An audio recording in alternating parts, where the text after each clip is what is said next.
young men speaking in the city square, trying to tell somebody that he cares. Can you blame the voice of youth for asking what is true? Yeah, the ones that you're calling wild are gonna be the leaders in a little while. When will the lonely voice of youth cry, what is true? This our world's waking to a newborn babe, and I solemnly swear it'll be their way. You better help that voice of youth find what is true. And the lonely voice of youth cries, what is true?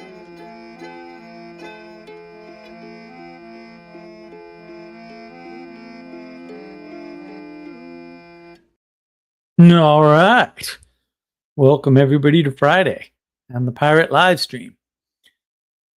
I hope everybody had a wonderful week, and I hope StreamYard is lying to me and YouTube is not. Anyway, we have had quite a week. A lot of stuff came out. I just heard that my video on the myth of World War II was better than a certain other person's video on the myth of World War II, namely Jonathan Peugeot. So that was a nice compliment. So if you haven't seen last week's video on the myth of World War II, it's better than Jonathan Peugeot's, at least according to one person. So there you go. Man, it's just the fighting with Carl Benjamin and James Lindsay. The what else is going on? The sort of revealing, we'll say, of the myth of World War II and its, let's say, shortcomings.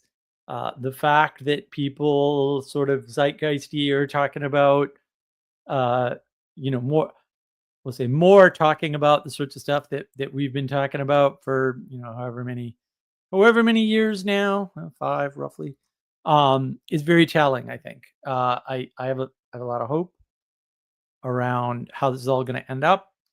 But it's a long road and things are going to get worse before they get better. So more chaos ahead, folks. I don't think people have recognized yet what's happening. I don't think they're sort of fully on board with the chaos first and before things get better approach. But that's just the way these things go. And then there's a local event that happens mostly weekly here in Columbia, South Carolina, called the Silicon Swamp. There's a YouTube channel for Silicon Swamp. There's a Discord server for Silicon Swamp. If you're a techie, it's a tech-oriented thing. It's mostly for the quote Midlands, South Carolina, but we're sort of expanding it. And it's got some good tech talks. And my buddy who runs it, Fred, nice guy, he did a talk on swarm intelligence. And, I was like, I've been sick, right? I'm still sick for 7 days. I ate some solid food today, so that was good. More importantly, I had bacon. I because I was sick, it was like swarm intelligence, that ring in the back of my head. Whatever, I'm gonna go. He's my buddy. I want to support the thing. It's local. It's a way to get out of the house, which is something I don't do normally. Did you know there's an outside to your house? Who knew? So I go there and he starts talking about swarm intelligence, and he's like, "Oh yeah, there's an algorithm for, how birds fly. It's called Boids, amusingly enough. There's an algorithm for how ants do their thing, and it's I think it's called ACO. And then there's particle swarm optimization. And I'm like, oh, I remember all this. And then he's talking about the NEAT algorithm. And I'm like, oh, I remember the NEAT algorithm. I remember all of this. But one of the things he said that was very, very interesting in the talk is he said, yeah, the way I got into this was one of my professors in college was one of the sort of progenitors of swarm intelligence. Notice it's called swarm intelligence, right? And he had a theory of intelligence. And I went, oh, that's right. This is why I didn't like Vervaeke's work. This is why I think CogSci is a scam, because we already know this stuff from computers from the 90s. We have definitions of intelligence. They're not great, but we have them. You know who doesn't have them? Any freaking other group. They don't have definitions of intelligence. The computer guys do. Not only that, Vervaeke talked about distributed cognition, and I believe he used the example of ants. We have the algorithm. We have an ant algorithm. Sorry, guys. We have it. We've had it since the 90s. Where you been? Come on over. Right? Late 80s, this stuff started. And CogSci hasn't caught up. I was like, bro, we're going to be multidisciplinary. We combine psychology, which is not a scientific discipline, by the way, with neuroscience, and we came up with CogSci. I was like, why don't you just combine it with something that's already talked about these issues for years? I mean, the Turing test comes from computers. So this is part of why the meaning crisis is sort of wrapped up in my other channel, which is just my name, where I talk about tech stuff mostly. Well, rant about tech stuff, really, usually with bad sound and bad lighting. Is because I've already seen the meaning crisis happen in the computer industry. Like that pattern already played out. So it's very frustrating for me to see this stuff and go, this is why I know Vervaeke's lost. Because actually the computer field is ahead in intelligence. It's way ahead of CogSci, way ahead. And decades, right? 2 decades. And so it's like, oh, okay. Maybe 3 actually. Where, decades ahead, we already know this. We already know the end of it, right? And Fred rightly brought up Wolfram, who wrote Wolfram Alpha, and then came up with this ridiculous cellular automata theory to explain the universe, or explain life or something, which actually doesn't work, right? It just doesn't, right? It's a good description, it's a good explanation of some of the processes, but it's not an origin theory, which is what everyone's looking for. And as I said in the Battle of Two Books, a previous live stream, right? We're still looking for origin theories, right? And so if you think the origin of species actually means the origin of life, you have the battle between science and religion. Bang. The 2 books are fighting. And it's that simple. And it really is that simple. And when you understand it that way, it really helps because everything is clear. You don't have to guess at things anymore. And of course, the big news is the Pope. And you'll notice that almost everybody commenting on the Pope is not a Catholic because the Catholics don't care and they think about things better. And you'll notice the contrast and analysis. If you take something that is not of the United States and you analyze it using the tools that we use in the United States to analyze something that we'll say is unique to the United States, because the United States political system, right down to the voting and the political parties, is unique to the United States. It doesn't exist anywhere else in the world, never has, right? And you use those tools that you're using to understand that thing, which also don't work, by the way, but different argument. And then you try to impose that on, the election of a pope. I don't. You're a little on the slow side. You shouldn't listen to people like that about anything, really. But it's a good heuristic. Seriously, it's a good heuristic. People who do analyses in that incorrect way are not worth listening to about any other thing. And just move on with your life. It just simplifies because it's hard to find experts. It's hard to find authorities. It's hard to know these things. I'm just giving you one quick and dirty heuristic. It's a really good one. You knock those people off, you're going to have a better time, right? You're going to be able to find people to listen to a lot easier because you'll be able to rule these clowns out. So it's also sort of ironic that people are like, no, it's just like a voting system because they vote. And I'm like, I understand what you're saying. It is just like a voting system. Did you notice that for, I don't know, is it 2 billion, 2.5 billion Catholics? There are 200 people voting for who's in charge? That doesn't resemble anything the United States has anywhere anymore. And we used to, by the way, but we don't anymore. If you don't know what I mean, you shouldn't ever talk about politics because you don't know the political history of the United States. That's already a problem. Probably shouldn't comment on politics if you don't know political history. Sorry, just a reality. Also, the term, and wait, let me back up before I leave that. That should tell you something. The 200 or so people do the voting, and that determines the thing. Suffrage was a mistake. Sorry, mistake, error. Every single suffrage movement was an error. Only landholders should vote in, we'll say, nationwide political elections or local ones. Now, having said all that, another sort of misunderstanding is when you use the term politics in the United States, you're talking about a very narrow, very specific, non-neutral thing. Like either you think politics is good or you think politics is bad. When Europeans use politics, because they're not retarded, they use it correctly. Politics is a fact of the world. It's neither good nor bad. It's just what happens when you get a group of people together. Politics ensues, right? And that's the way they think of it. And so when they're using the word politics, and we're using the word politics, we're not saying the same thing. It's very important to realize. We're using the same words. We're not using the same concepts behind the words. Not the same meaning. That's different. We're not using the same concepts. So I want to get all that out of the way. I am still sick, but I think we'll be fine. We were fine last week. I only had one sort of incident, and that's why I only ate lunch and didn't brave dinner today.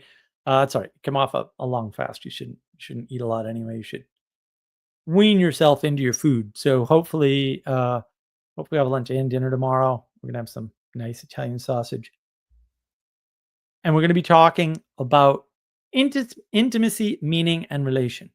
Hopefully, I'm gonna be able to break this down. I did notes the way I did last time, except first time ever on a live stream. I dipped into the 300 pages of notes that Manuel and I and others contributed to over 3+ years, 3.5 years, to try to get some help with the meaning thing and make sure I'm staying consistent, etc. I've never done that before, so hopefully that improves things. Maybe it'll make them worse. We'll find out how it goes. All right, let's grab our book, our nice little Taleb aphorisms book. Let's open to some like random place in this wonderful book, and we'll try to find. Oh well, the end. I like this. Platonic minds expect life to be like film, with defined terminal endings. Platonic ones expect film to be like life, and, except for a few irreversible conditions such as death, distrust the terminal nature of all human declared endings. Well, let's say, wow, that was the most prescient thing in the book. It's page 104. It's after the end, which I find amusing, and he's got a post face in here too, which I had forgotten about. I did read. I don't know if you read all of a book of aphorisms, but I read the majority of the aphorisms. So, look, we got that out of the way. I am prepared. I've got my Sampal, right? I've got some pure leaf tea here because my energy is a little low, so I figured I'd sugar up. I've got some jelly babies. These are not authentic jelly babies, but they're good enough. Actually, they're quite good in case I need some more sugar. I've got some tea here. It's a mint tea to settle my stomach. Later, it's peppermint and spearmint, I believe. And of course, I have what everybody should have, which is my Muppet cup. Have you considered? You should consider. It's very important. It's very important. It'll help you to open your mind to the ideas I'm about to introduce you to. And I'll do my monologue, and feel free to engage in the live stream. If I can keep up, I will, and if I can't, I'll read them at the end, and then we'll let people in and see where we go. And one other thing before I begin, because I kind of forgot about this. I did do a live stream earlier today. It was rather nice. Gentleman named Sam had a nice little live stream on his little channel, and they sort of invited me in, and I was able to engage. And I have some good summaries of some of the stuff I talk about here, because that's what they were asking for. And precise speech was the theme for my channel. Yes, precise speech is a big theme on navigating patterns. So if you want to engage with that, I'm going to send the link out here. You can look at that, because I thought it was good. I really enjoyed it. I appreciate that they let me in, and they had good questions. They seemed like a good crew. They weren't cynical at all, which is nice. They weren't combative. They seemed very receptive. So I appreciated that. And so should you, because they seem to understand the theme of today, which is intimacy, meaning, and relationship. So I have these in this order for a reason. And no, Anselman, they're not metagelical babies, although that word did come up. I'm going to ignore Ixnan's comment about the fake jelly babies and revoking my Time Lord status. I have funny stories about that someday. Because we have a type of intimate relationship. However, there's going to be a problem, which is going to arise right now in the etymology. Intimacy is a corruption of the word intimate, which means to suggest indirectly. So I shall have to justify my usage quite a bit, because you see the flattening of the world here for sure. Now that definition comes about in 1580. The mid 1500s is a very interesting time etymologically. Cudworth is there, I believe, like it's a mess. The language becomes a mess in the mid 1550s, and it doesn't recover ever. Hopefully until Jordan Peterson comes around and he and I save the world or something. I don't know. I'm just throwing that out there. Precision matters. So there's this thing that happens where intimate before this means roughly participatory, right? It's coming from the Latin, and it actually does mean like something you engage with, right? And therefore have some form of relationship with. And then my definition is, and I base my definitions on how words are used by the people, right? Plus, some healthy dose of what is this term supposed to be getting at originally. Now, it just so happens that often lines up in a useful way, right? In a pragmatic way. And I'm a pragmatist. So the way I define it is a quality, a relationship with other things, right? And that relationship has a depth, right? It's about a poetic way of informing, understanding, and relating to the thing, right? It's webs of connection, right? Not lines. And we've seen a web, right? But there's circles, right? And semicircles. It's not entirely regular, but it's mostly regular. And there are anchor lines holding the whole thing together. So there's still grounding, there's still anchoring, there are still straight, discrete lines. Can't get around the linear, discrete things. You need them, right? You just don't need many of them. Most of the connections you need are poetic connections. They are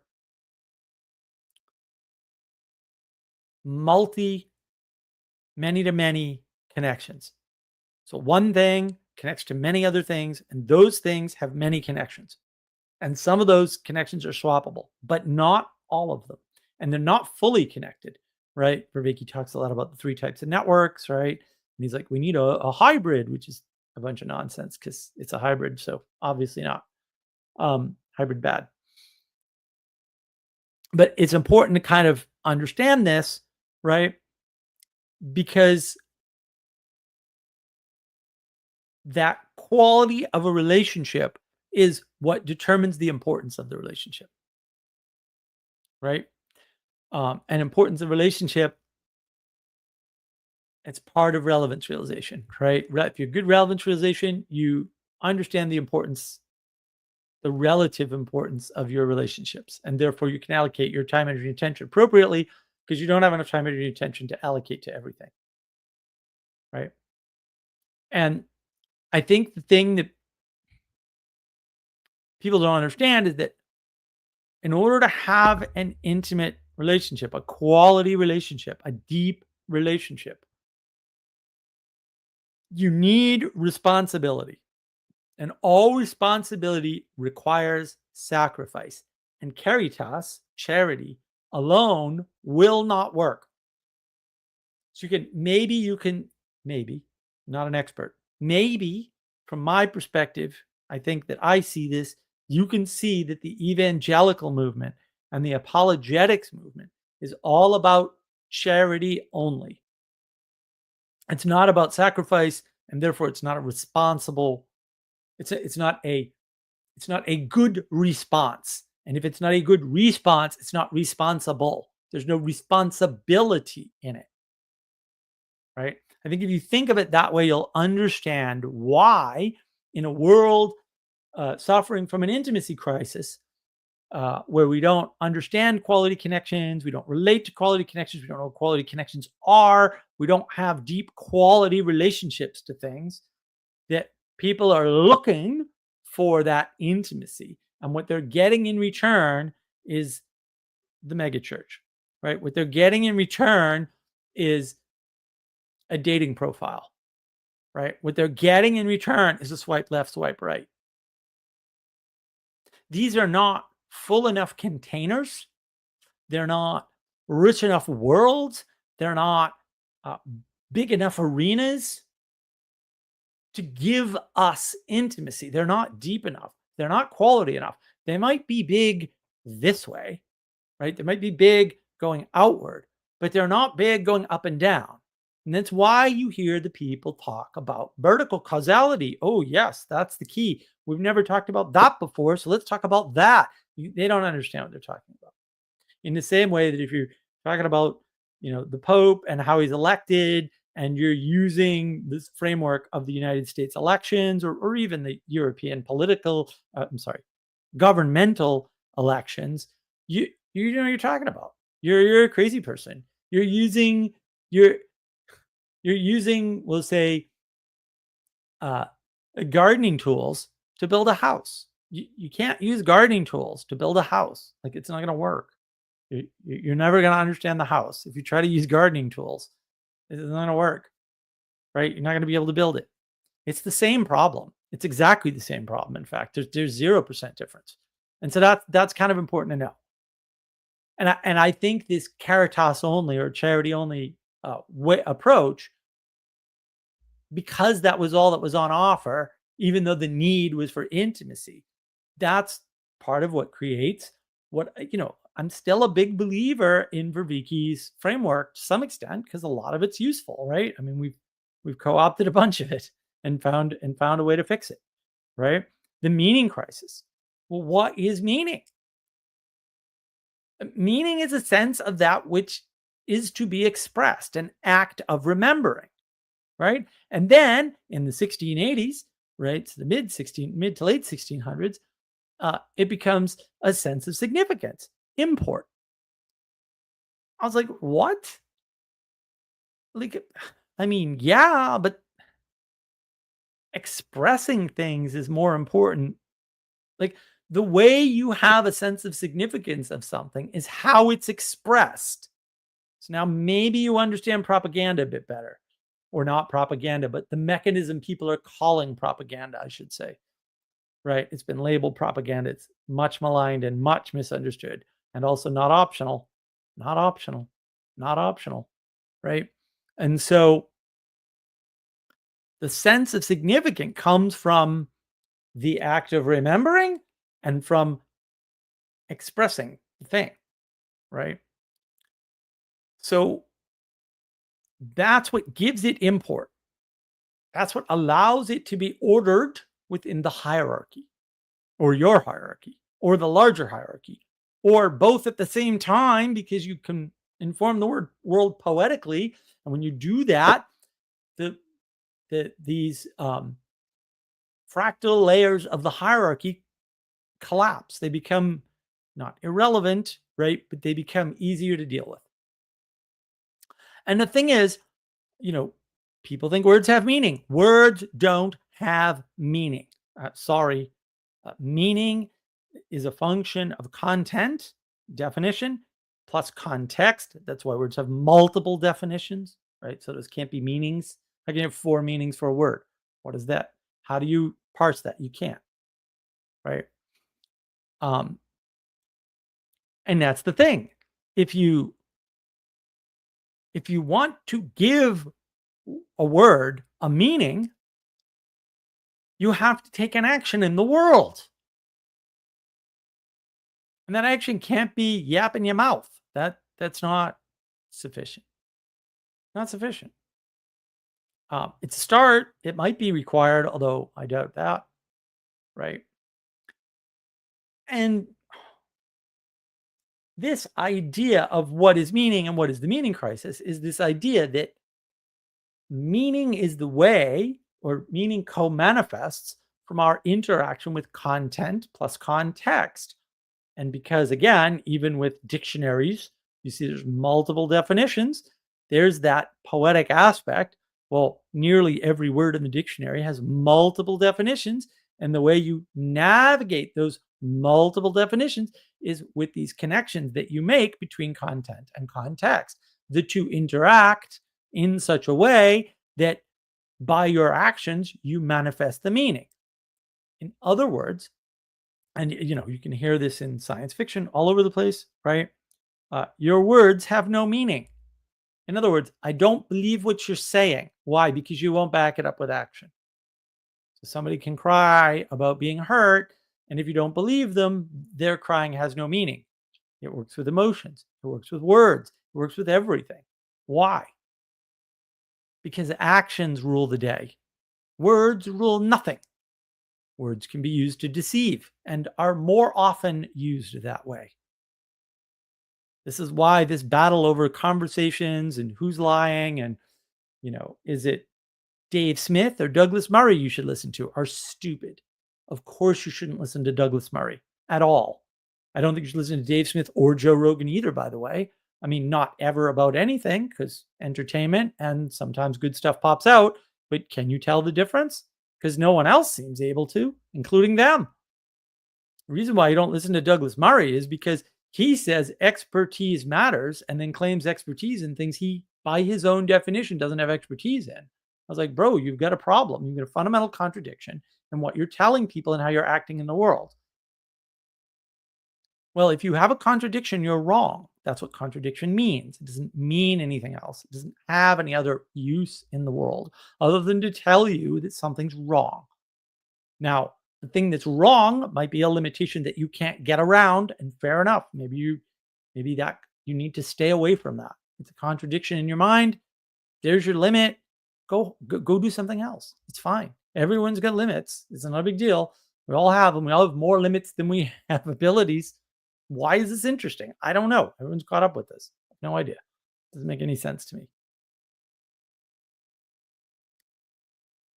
Work is the process of co-manifesting meaning. If you're not working, there's no meaning. If you are working and there's no meaning, you're not working. You're doing something else. You're occupying your time. Entertainment, by definition, is not meaningful. It doesn't mean it doesn't have utility in the world. All utility is not meaning, and meaning is not utilitarian. Those are different words because they're talking about different concepts, and that's fine. The only way to co-manifest meaning is through work. Whether you're getting paid for it or not is completely irrelevant.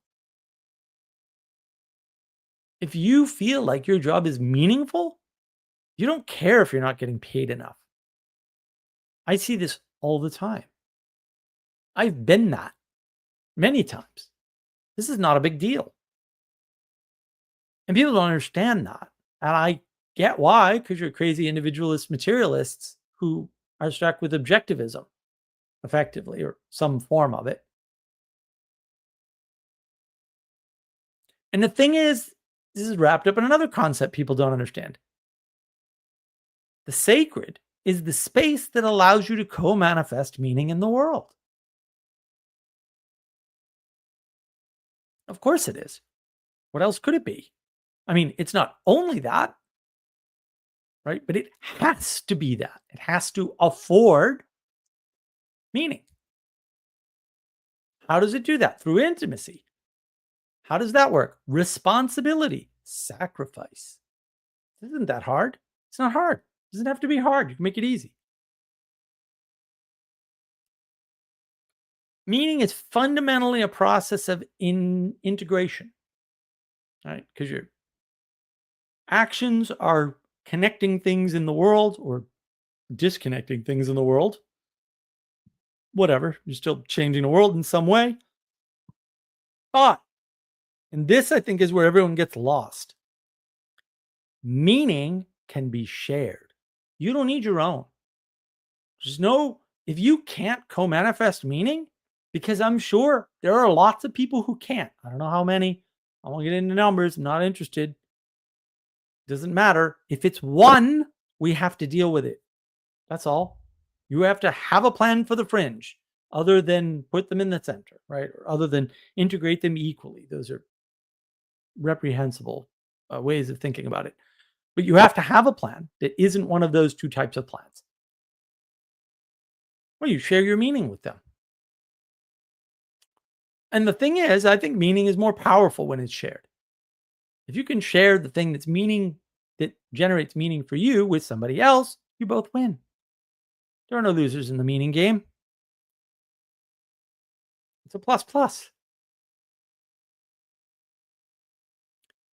The other thing is, without contrast and discernment, right? One's ability to see, the other one is, we'll say, willingness to see, right? Ability to see is contrast, discernment is willingness to see.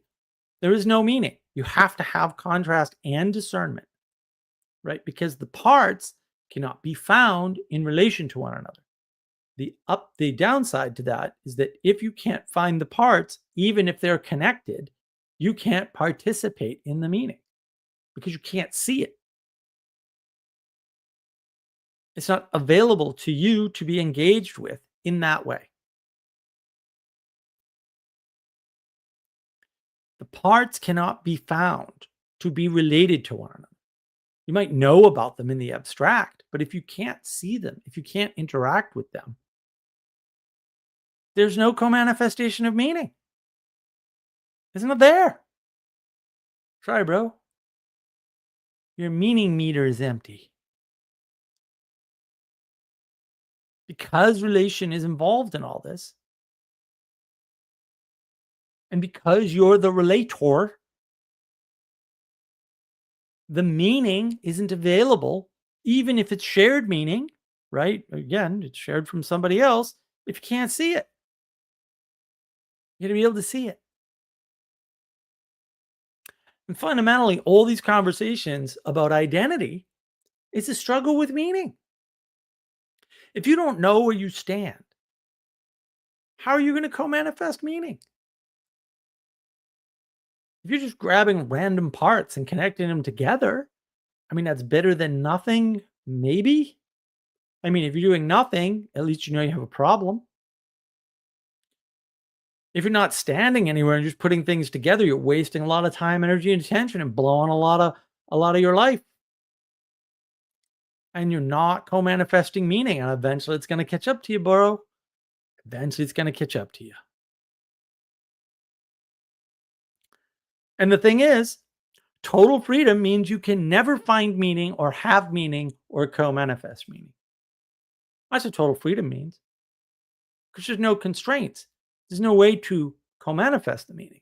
There's no way to see it. Everything's equal. Everything's just kind of whoop.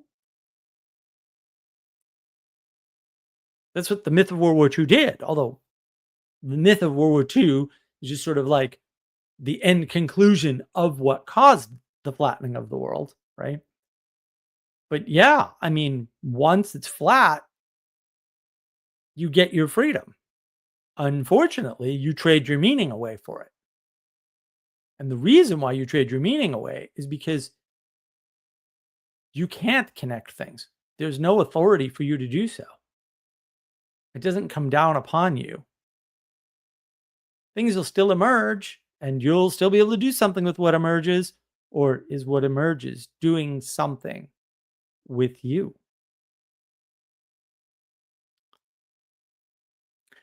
The best way, in my opinion, to think about meaning is that it is a second order effect of living virtuously. You aim for virtue and you get meaning for free. You don't have to think about it. Aiming for virtue is going to require quality relationships, though, intimacy, by my definition. The thing is, if you're steered away from meaning, even just in your speech, then you'll be forced to pursue lesser things like money and vanity. That's part of the problem. You still have to replace your need for meaning with something. Something has to fill that hole. The world is full of non negotiables, it's full of inevitables, it's full of certain things that have to be dealt with. We have methods for doing that. We have a distributed cognition through time that's already told us this is how this works. This is how this works over more than a generation, which is something you will never know because you're only going to last one generation, right? Like when you die, that you can't know how your stuff turns out. But we have these traditions that can tell you how this stuff plays out over very long time spans. My personal suggestion is go for something 2,000 years or older. Otherwise, who knows? It might be wrong. So once you know how the world works and how to manipulate it, there cannot be any meaning in your participation because it's been flattened to a mere procedure. This is why the knowledge engine model is helpful because you kind of understand the difference between procedures and participations, right? They're on different sides, right? The relationship no longer has quality, it's flat. In other words, pointing to meaning destroys it, analyzing meaning destroys it, thinking about meaning destroys it. Also, while you're busy thinking about meaning and analyzing meaning and pointing to meaning, you're not co-manifesting meaning because you can't do that with words because words aren't participation fundamentally. Sorry. I have a video on that, right? There's a difference, we'll say, between doing things in the world and not doing things in the world, right? And you have to know how to do things in the world. You have to be aware of the importance of doing things in the world and why doing things in the world is significant. You have to have discernment about what you're doing in the world because meaning relies on it. Meaning's kind of counting on you to do that. Meaning's counting on you to have that level of engagement. And when you don't have that, the meaning's not there. Right? You need to have these senses of participation, these senses of what's a hallucination. What am I embodying? Am I being responsible? What is the difference between discernment, judgment, and action? 3 great videos. Was it 2 years ago now? Something like that. You need a telos. These are all videos in the live streams. I have videos on all of this in the live streams. Forget about the recorded stuff. My goodness. And we'll be getting all the monologues out soon as individual videos to make it easier when I go on vacation. Meaning is not the solution to the problem of combinatorial explosion. It is the avoidance of this problem. Combinatorial explosion is caused by trying to break down relationships for more control over them. What causes the meaning crisis? Creating the problem of combinatorial explosion. Oops, the sciencey people. That's what causes it. Not saying we have to do without science, although, hey, we built a pretty good world without it. So I don't know, man. I mean, I'm just saying, just throwing that out there. Pain without meaning is suffering, and pain with meaning is wisdom. And those are some notes, not all the notes, but quite a few notes about meaning from the notes file. And now we need to sort of loop back. I know, right? I'm using things before I define them. Relation. That might be deliberate, by the way. Something to ponder. How things are connected.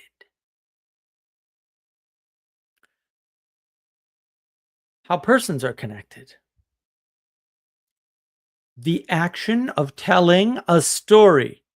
Interesting definitions for relation. From the Latin relatio, bringing back or restoring, a report, proposition, in other words, connection, right? Correspondence, act of telling. Aha. So you're giving a report through propositions about the correspondence, the connection between things. This is what happened in the battle. This is what the commander told me to tell you about how the battle was going.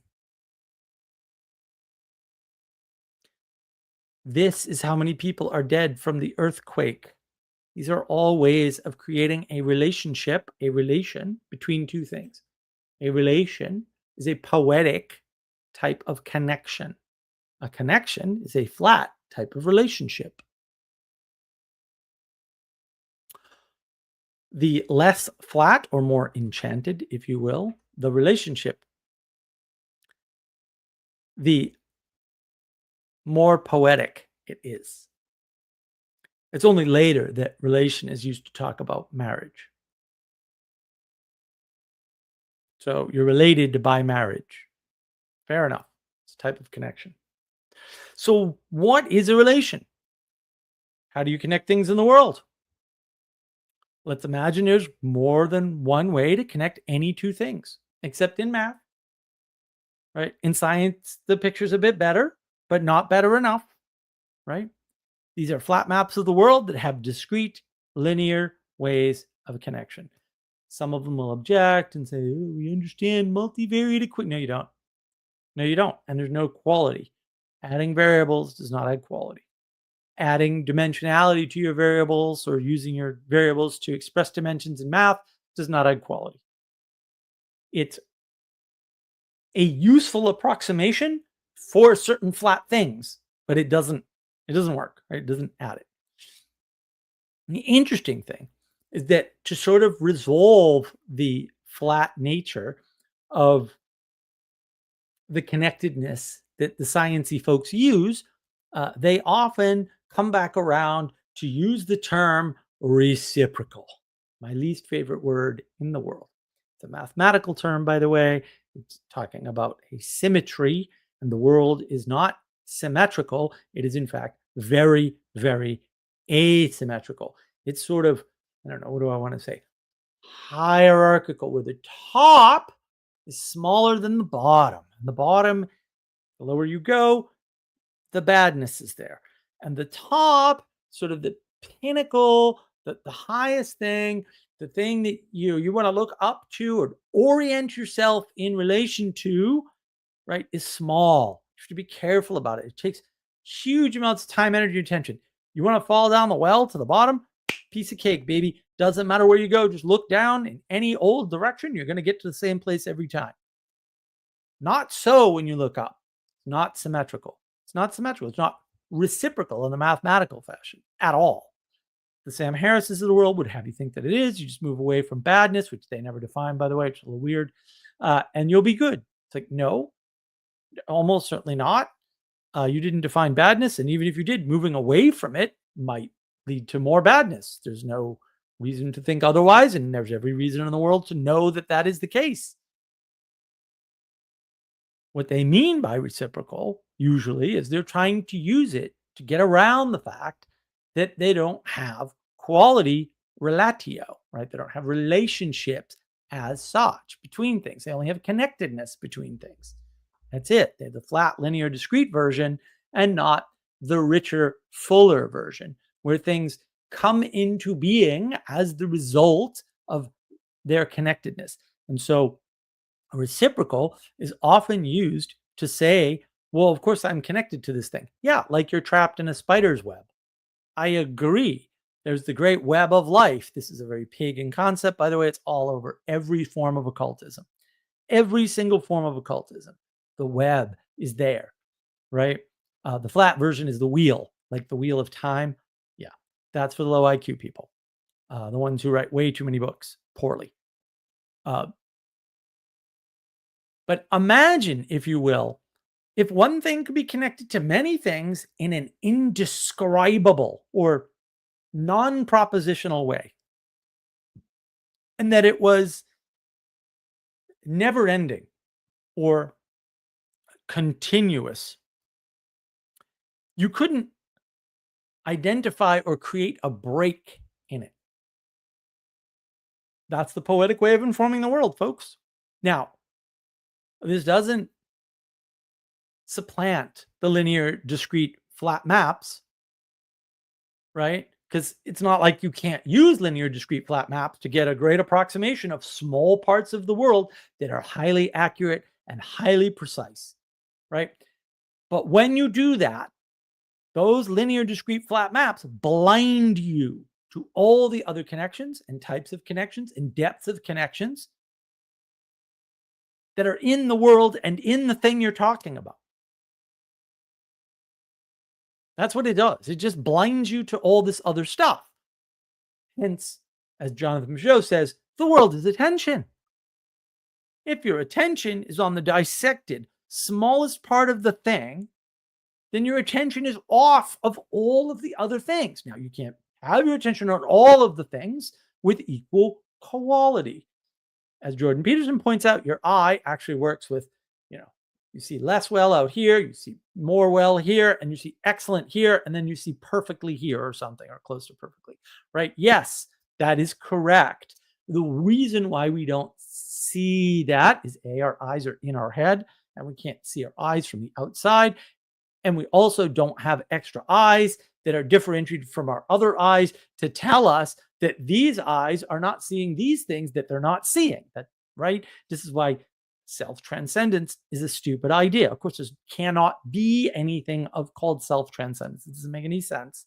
It will never make any sense. It cannot be made any sense of, which is why you project into it whatever you want and become a guru and have hundreds of followers, and then you all literally drink the Kool-Aid. Please don't do that. The world needs you to be better. The world is attention. You're filtering out 99.8% of everything all the time. Don't filter out the thing at the top and filter out everything else that interferes with that. That's the basic message here. So let's sort of summarize this. Intimacy, meaning, and relation. Intimacy is about relation. Meaning is about relation. Relation can have, let's say, two types or two aspects: the flat, linear, discrete type, and the poetic, enchanted type. You need those. You need both of them. You cannot do without both of them. Eyes up and eyes down, as Paul van der Klee used to talk about. I don't know what he's talking about lately. It's a lot of work. You have to be responsible for when to look up and when to look down. So you don't look down so you don't fall in a hole. You have to look up because you have to orient towards the highest thing. It's not that hard. That's the model. That's it. This is simple triangle. So relation allows for intimacy, the quality connection, right? And allows for meaning. Meaning is that co-manifesting those relations in the world. But if you don't have the poetic way of informing the world, the relations you have will be material. They'll be flat. They'll be objective. They'll be based in objects. They'll be individualistic. You will have a high degree of control over them, or so you think, or at least for a little while, right? But they won't fill you up. They won't allow you to move up and down, which means you can move down very easily, but you can't move up quite so easily. And once you start moving down, because you will, you're on the slope, and you ain't coming back because you ain't got tools. Don't do that. The world needs you to be better. That's what the world needs from you. That's it. Just be better. Right. Cooperate with the world. Don't fall into the intimacy crisis, which causes the meaning crisis. Don't do that. There's no reason. We can all do things that inform the world poetically and make us better, which makes the world better, because it turns out that our relation to the world is what makes it better or worse. It's not that hard. And you can look over there and say, well, that person's not doing a thing that makes that relation, their relation to the world better. Okay, bro, but you're not them and you can't control them. So that means you'll have to be twice as good as you are now. That's your only recourse. Sorry. But that's also works. So why is the problem? I don't get it. I don't understand. Explain it to me like I'm 4, bro.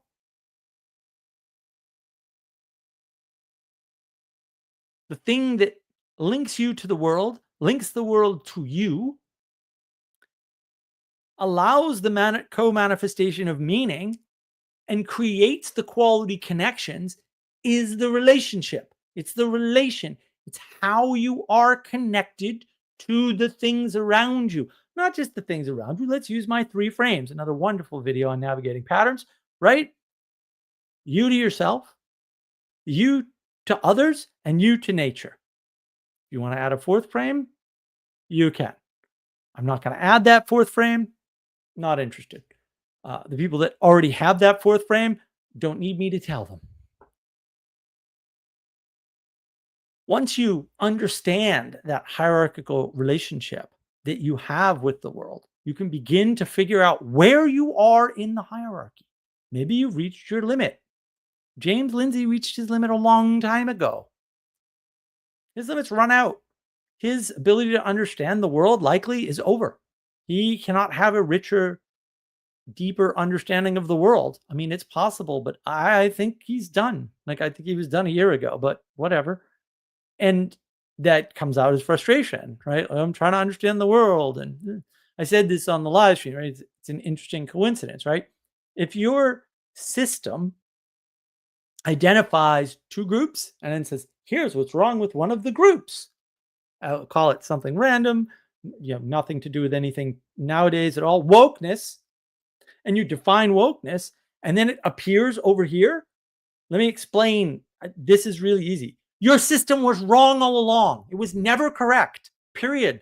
Sorry. What you've identified is called a universal. Now, maybe it manifests differently on each side. Shocking. That doesn't mean your groups are right. It means you're an idiot. That's what it means. You want a heuristic? There's a heuristic, right? Curtis Yarvin never liked his stuff. all credit. I was wrong. Yes, you were. Your systems were wrong. Blue Church was wrong. This is all wrong, wrong, wrong. People know it's wrong and they're still using it. Don't listen to those people. They know they're using something wrong. Mimicry of momentum, baby. I was going to record momentum today. I was not feeling well all day. No videos recorded today. But that is the end of my monologue. All done. I will go back and read any comments that I missed. I am sure I missed a few. I did not read the yar from Ixnon. Thank you, sir. I am not revoking my Time Lord status, and nor do you have the authority to do so. Hanselman, no, not metagelical babies. No, they were not metagelical babies. They were quite nice. Actually, you can watch for yourself. The beginning is boring. It doesn't get structured until I show up. Weird. Intimus and intimare. Yeah, look, Latin is long and deep, and I failed Latin 2 years. Ixnon, the evangelicals try to put all the sacrifice onto the empty cross. Yeah, exactly. They don't do it themselves, right? You'll notice, again, I mentioned this before, right? Like there's a nice clean cross. Like when did that happen? Never. That's a fantasy. The nice clean cross is a fantasy, guys. There was never one. That never occurred. Sorry. Anselman, it's quite alarming when your combinations explode. Yeah, well, it would be. It would be. All right. I will open things up. Of course, I'm woefully unprepared because my brain is a little slow. If you would like to ask questions about what I've outlined, or you have other, say, related questions, maybe to previous live stream or one of the concepts, try to keep it sort of kind of within the realm of the channel. I don't want to, this isn't a just chatting stream. Nathaniel, great monologue, took notes. Oh, well, thank you, Nathaniel. I appreciate that. I'm working on too many things. I'm going to buckle down and get the AI on the videos at some point, and then we'll all have notes. And they'll probably be decent notes because I can curate them all. But look, if you'd like to join, I'd love to have you join in and help me sustain myself through the live stream. I'm a little surprised I kept it under an hour. That's actually rather shocking. So feel free to jump in. I'm going to pin the link on Navigating Patterns channel, which is the only place that I can actually pin the link. So if you're not watching a Navigating Patterns, you can jump in there and you can jump in here if you're willing to be on camera, on video, and discuss this stuff. I did not get any videos done, which is why we didn't see one yesterday. Just because, like I said, 7 days of not happy illness. Despite doing like wiping myself out twice yesterday, raking, I now have what are going to become dirt piles. Yeah, the electric company came by and like chopped down a bunch of trees and then ground them all up without telling me. Also ground up things they shouldn't have, which would have been nice. A little heads up, but it's not how it works down here. So fair enough. I'm not mad. Turned out to be a good thing, you know. Ultimately, it was good because that stuff needed to be cleaned up.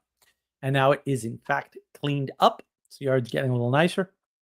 I am going on vacation. So live stream next week and then 3 Fridays, no streams. Unless I happen to stream.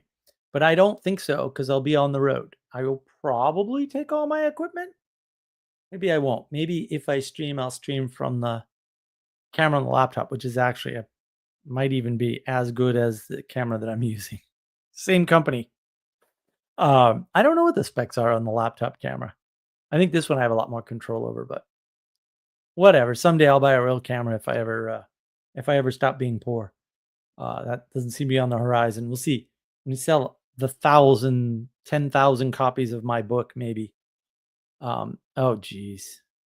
All right. Well, I guess if that's what we got, how you doing, Castle? Good to see you, sir. Doing good, doing good. Also thinking about eventually buying some decent peripheral equipment when I'm not poor. Um, been thinking about that recently. I was actually shopping for microphones, not actually addressing the fact that my camera doesn't go higher than 720. Um, Oh, that's brutal, yeah, dude. yeah. I'll probably save that for never. But yeah, I enjoyed the monologue. It was very good. I took a note, and I actually listened to all of it. So it was definitely good. It was everything that I hoped it would be. And more. You have to say and more. You know, Ow!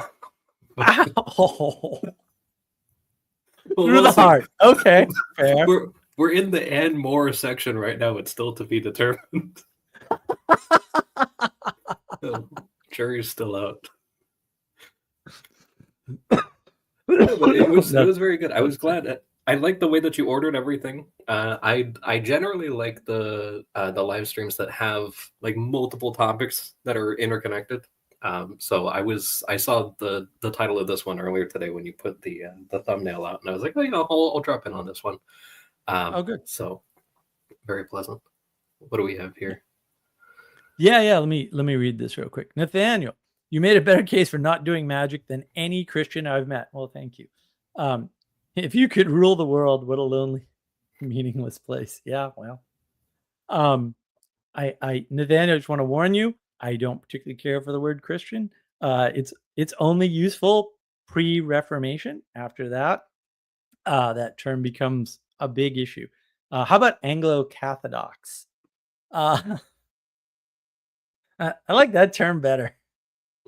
I'll never acquiesce to it, but I also want to be a good guest. Fair. Yeah, I mean, it's hard, right? Because it's not invalid because there's a bunch of Protestants that are really like they're already there. They'd just be better people if they went to the Catholic Church or the Orthodox Church, to be fair. They'd just understand more of the world, and they'd have structures that could help them do more of the good work they do better. And they don't know that, and fair enough. Like, who can with all the commentary on the Pope that by Oh gosh.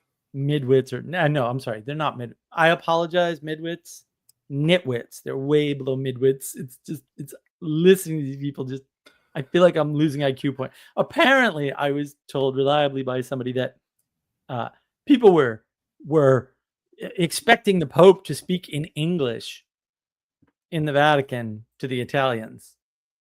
I was just like, no one's that dumb. And apparently people are actually that dumb. And I'm like, well, at least we can identify the dumb people sort of easily. It's exhausting. I mean, they talk so much. And I just, like, I get, the tough thing too is you get this oversampling because of, you just have like YouTube Catholics, right? And it's like, they have to put out content, there's a few that, I mean, the thing is, the people, and I've really been looking for a while, the people that get the most results were like, hey, we got a new one, and then they went back to work, and like it was like as simple as a quick little thing, or like in the week coming up to it, like when the conclave was joining, it was like, okay, everybody join for a novena, and then you do that until they elect the new guy, and then you like kind of celebrate the day of, and then like we go back to doing what we were doing.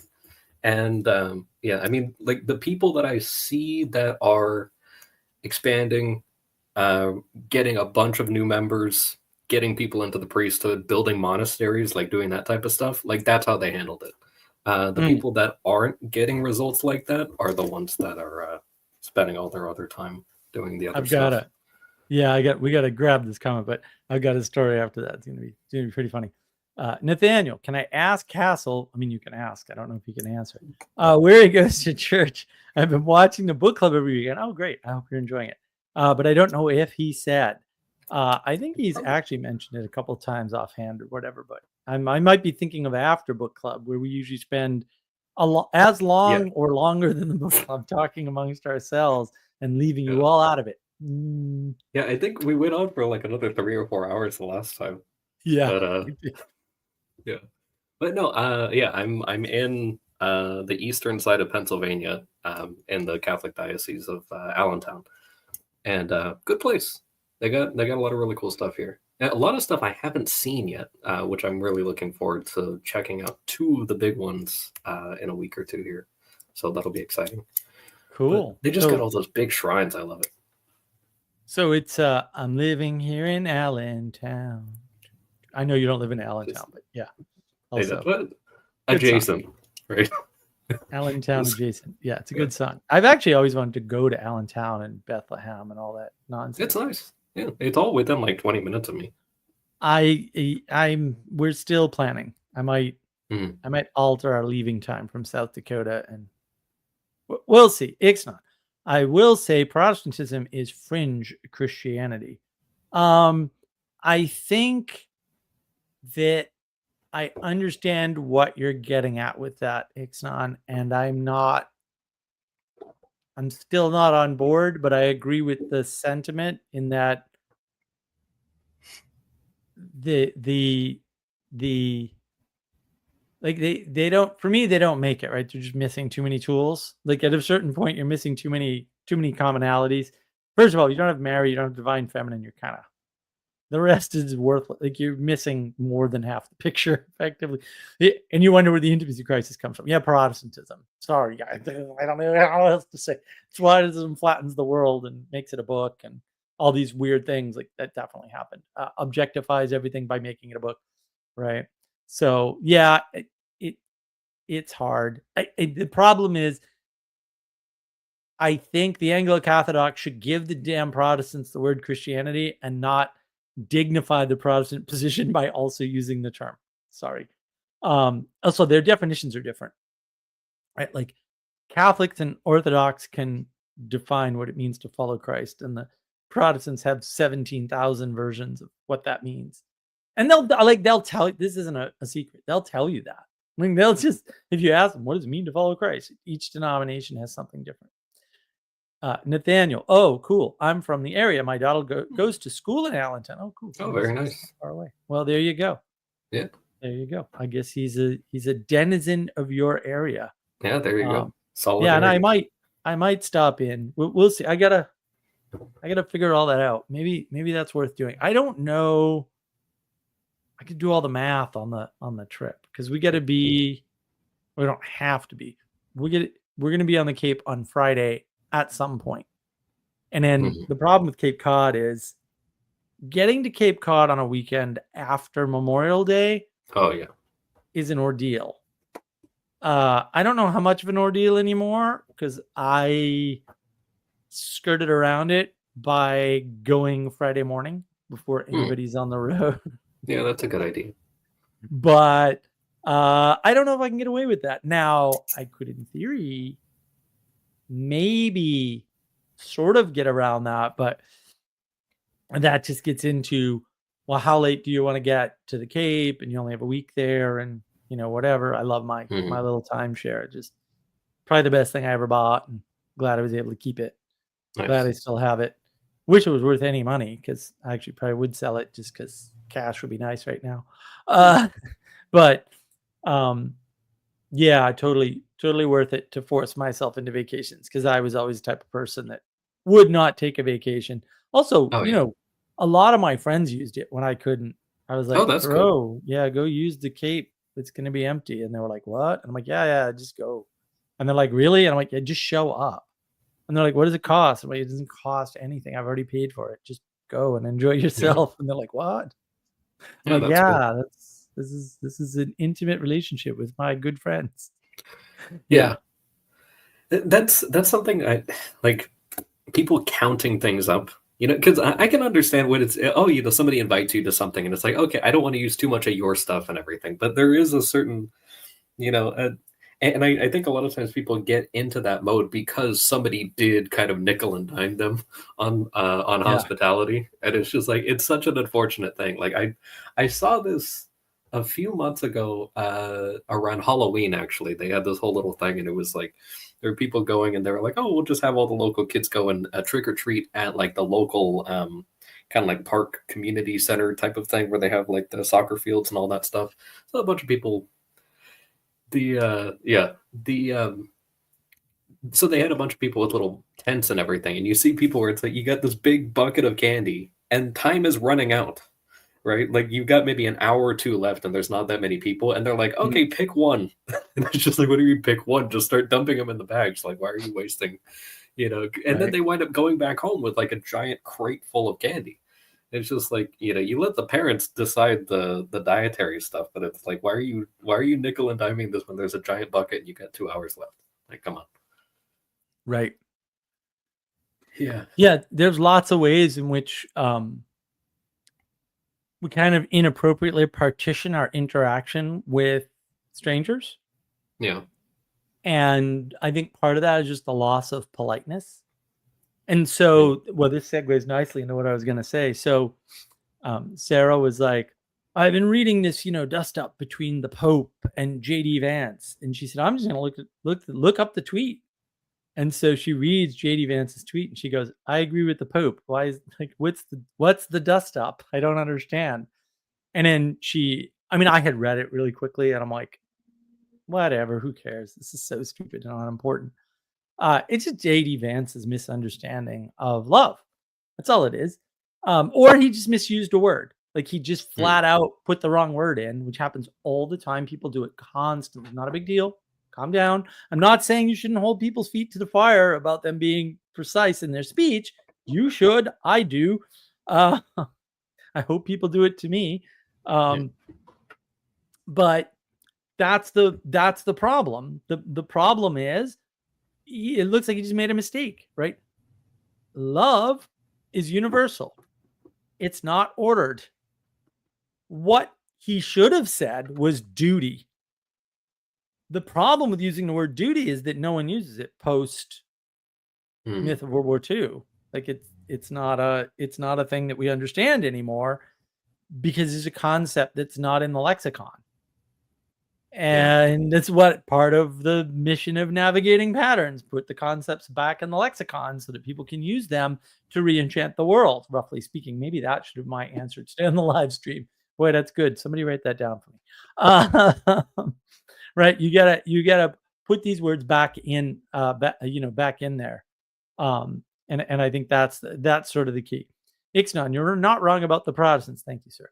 I know you and I agree more than we disagree on that. If the Anglo-Catholics adopt your label, my statement won't work.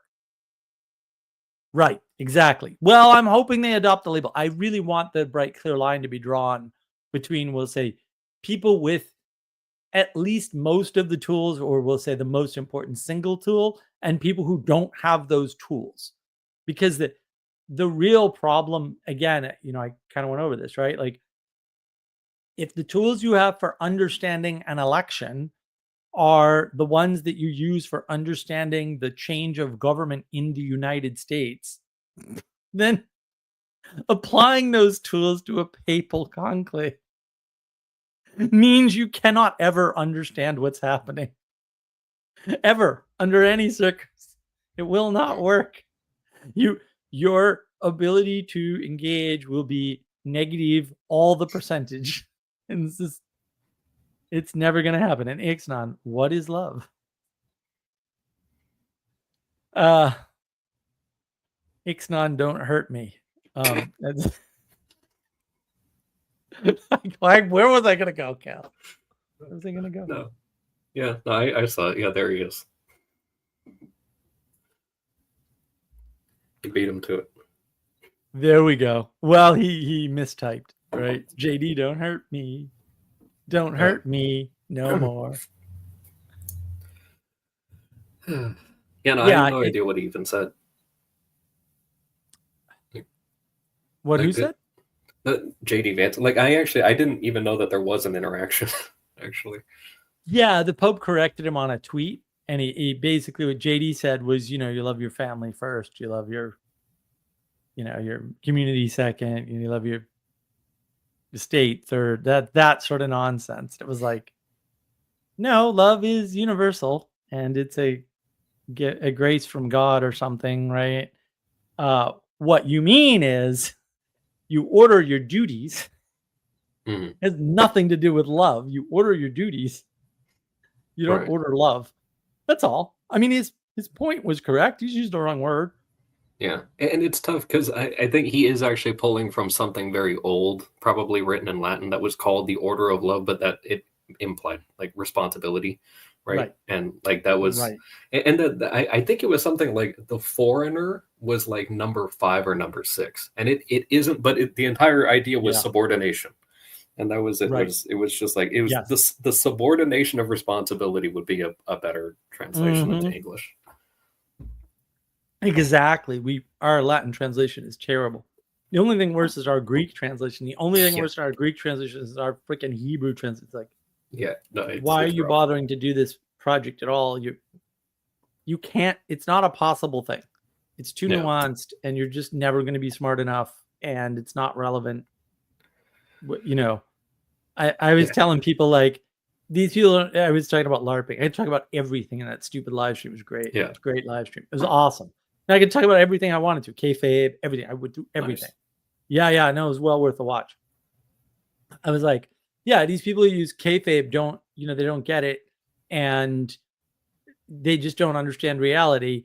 And where they need to go grow a bean, make a hay bale, cut a tree down, and like that'll fix their then they don't have to talk about it. You can just engage sort of directly. Oh geez, we have a request. Nathaniel, geez, Nathaniel, this is awesome. Keep this coming. I like this. Could you go into more detail into the idea of the computer world, which is flat, being ahead of cog sci, like why that happened? Well, yeah, I mean, it's pretty easy. Like, cog. How do I want to do this? No, I'll go with computers first. What is the point and purpose of computers? To emulate human thought. I think explicitly all the way through the history. That was always the goal, right? At some people go all the way back, so you can go all the way back to the Jacquard loom, and you could say like that was the first computer, right? And that's not incorrect because the principles of a Jacquard loom, which in case you don't know, you probably don't know. Sorry. The principle of Jacquard loom is you have a card and that controls the weave on the loom. And this goes way back, right? This is a French guy, so we don't know how he came up with something good because maybe that's the one good thing that ever came out of France other than the people that went to Canada and spawned the greatest generation of humans that could exist, the French Canadians. But maybe that's the only other, like maybe that's the only good invention or thought that came out of France was the Jacquard loom. But there's these cards and it determines which threads and how they're woven, right? And so you put the cards, you actually, if I remember correctly, you stitch the cards together and then you feed that into the loom and that runs the mechanical pattern. And this is all before the water powered stuff, or at least before the industrial revolution style water powered stuff. And so there's a bunch of concepts in that that go into computers, like of course now my brain is blanking because illness, tired, whatever. Multiplexing, there it is. I knew it was there. Multiplexing happens in a Jacquard loom, but later on, like with Babbage and Alan Turing in particular, right? And I can't remember the other guy's name. The Von Neumann. There it is. Man, whew, I must be having a bad day. I can't remember the good stuff. The stuff I know best. Oh well. These guys are explicitly coming up with definitions of intelligence. Like the Turing test is a test of intelligence. Why do you need a test for intelligence? It's not a test of intelligence for humans. It's a test of intelligence for computers. I had a Twitter argument about this recently, and the guy got blown out of the water. I'm like, if you're going to argue with somebody about computers and you do it with me, you'll be wrong. Sorry. I'm just stating how reality is unfolded in the world already, irrespective of your existence. This is something I know extremely well, in spite of my memory lapses. More drugs. I need more drugs for the memory. Maybe I just need to not be sick. I don't know. Or maybe I just need food, which, eventually I will have. I'll have more food tomorrow. So So the endeavor of computers is to emulate aspects of human intelligence, and that's going all the way back to the 20s, right? And it's maybe further. Depends where you want to draw these lines. They're kind of silly lines at some point. And it's being informed by, we'll say, early psychology, which is more correct than anything that came later, right? All the psychology, we'll say, after Freud and Jung, it starts to get corrupted fairly quickly.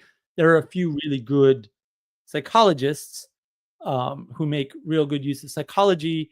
I want to say Pavlov advances psychology and Skinner, and then he does some really bad work. So you got to be careful with B.F. Skinner. And I don't think there's anyone. Maybe Zimbardo. I don't know. I'm up in the air about Zimbardo. Sometimes I like him. Sometimes I think he destroyed the world. It sort of depends. It's one of those things. I learned a bunch of psychology from Zimbardo. He did a PBS thing back in the day that I watched. So Philip Zimbardo's like, I like him. I like him a lot. He's a good presenter. He did the Philadelphia Prison Experiment. Is it the Philadelphia Prison Experiment? Yeah, I think that's what it's called. He did the famous prison experiment, which wasn't an experiment. It wasn't a psychological experiment, but whatever. He drew some psychological conclusions from that incident, we'll say. And they were mostly correct. So computers, that kind of hits the end, right, of what any kind of science can do in the field of intelligence. Okay. Now it does this over and over again because the world is cyclical and computers are getting faster, right? And things like neural nets, and the neural nets are very, very old, right? 1980s or older, actually, but I have the NASA code from the 1980s. It's in C. I have the original neural net code from NASA from the 1980s.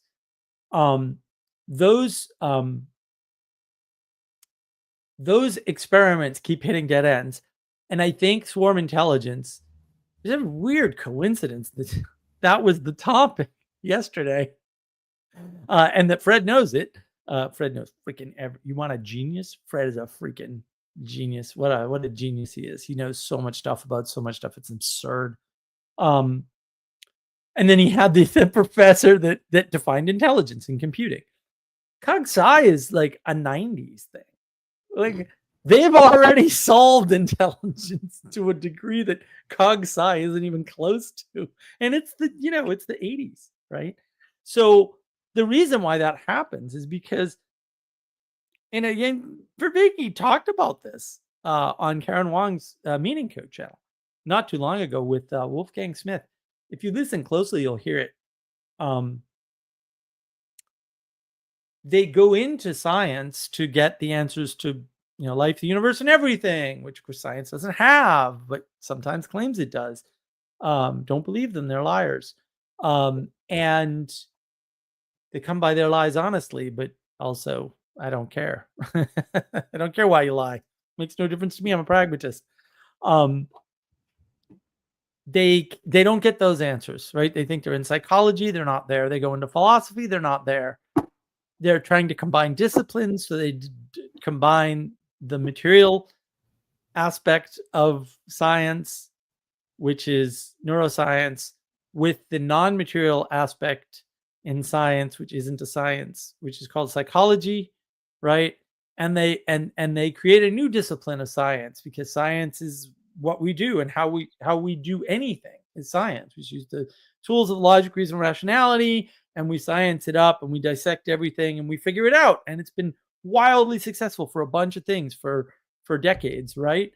And like that doesn't work. And they didn't start from trying to emulate intelligence, because that wasn't what psychology was about, and that wasn't what neuroscience was about. And so of course they're behind. Does that make more sense, Nathaniel? I mean, this is so. I was talking on the stream earlier too, and they were like, I mentioned the dust up with Peterson. I'm like, the dust up with Peterson is, Peterson's worse now. Peterson's was at his best when he was teaching, because he's a teacher. Like when he's not teaching students, he's outside his core competency. When he's not talking about, maps of meaning and psychology, he's out of his core competency. When he's talking about symbolism, he's out of his core competency. Yeah. Right? That's why he's worse now. There's no other, you don't need a complicated conspiracy. You sided with the right wing. Daily Wire is not right wing, guys. You should meet a right wing person. You probably met them and you don't even know, but you don't understand them, which is just bizarre. Nathaniel kind of sounds like a cult trying to science. No, science is occult, like for real, technically, right? Because it tried to get outside of religion, because Immanuel Kant, who is just the worst kind of human you could imagine, said you could or should or something, right? It said he's like, oh, we have to free philosophy from being the handmaiden of religion, and it's like, well, A, you can't, and B, why? And like, how would you even do such a stupid thing? And what would be the result? Oh, you destroy the world. Thanks, Immanuel Kant, you retard. Nathaniel, yes, thank you very much. Thank you. Oh, good. Well, I'm glad so part of the problem, Nathaniel, so I really appreciate the feedback. I never know if my explanations are good or bad. And Castle's great, but like he's there. Like he's there. He can tell my stuff way better than I can. So I never know if I suck. And like Castle and Ixnon here are probably better than I am, or Manuel or somebody, right? Ixnon. Comp sci is trying to put intelligence into the machine. That's a good point. That's a really good point, actually. Maybe I should have gone there too. Vervaeke on the cog sci is trying to get intelligence out of the machine. Yeah. Comp sci is trying to put intelligence in the machine, and Vervaeke is trying to get intelligence out of the machine. That's really well said. See what I mean? Like, why do I talk when these guys do it better? I don't know. I had no idea.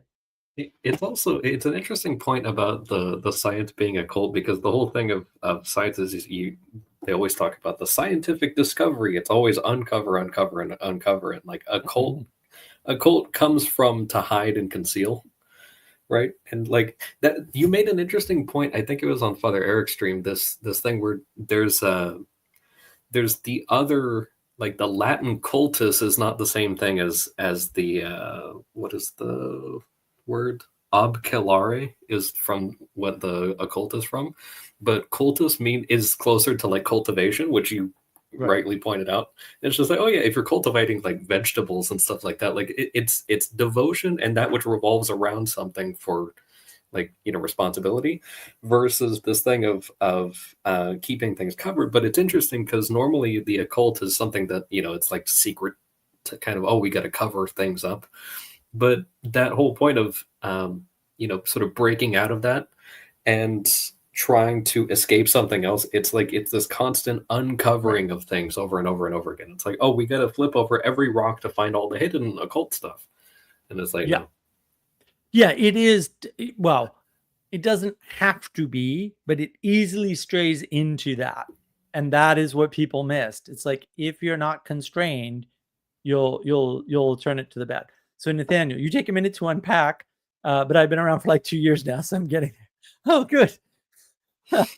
I guess I'm doing a terrible job. That's fine. I take a minute to unpack because I never know where people are starting. So I try to give a broad base, right? I'm trying to give a lot of touch points for people to land on so they can connect so they can make the relationships. And like, if there's one thing that's definitely true, I'm really bad at knowing where other people are at. Really bad at it. I'm much better one-on-one in person, but still really bad. Sally Joe, never can be enough questions. That's true. Sally Joe, took like 2 years to realize parabolic knowing was poetic knowing. We don't talk about that, Sally. We don't even know. You don't reveal the errors. No, of course. Yeah, we made a huge mistake. Which is too bad, because parabolic knowing is more accurate in both the material and ethereal than poetic. But poetic resonates better. So it's like, well, I mean, I guess, right? And also parabolic was what Mary Cohen used. Miss her dearly. What a wonderful woman. I wanted one more conversation with her and didn't get it. But yeah, I mean, so it was easy to kind of fall into. Nathaniel, I actually recorded about 45 minutes of you, Manuel, and Sally Joe yelling at me 2 years ago. I have to revisit it every once in a while. Well, you know what? That, my friend, is our specialty. Me and Manuel in particular yelling at people, that's what helps them. I know no one believes me, but also absolutely helps them. That's what people need, and that's what they get the most out of. See, Sally Joe, lol, yeah, that sounds about right. I didn't have to yell at Castle or Ixnon. I mean, I yell at people anyway, just because I can, but I didn't have to. Yeah, I think you've definitely used your outside voice before, but that was just in a general sense. You're just very passionate about something. Hey, the last time I yelled and screamed, one of the two people I yelled and screamed at is getting married. So I don't know. Well done. I think it's worth it. So yeah, there you go. You should do that more often.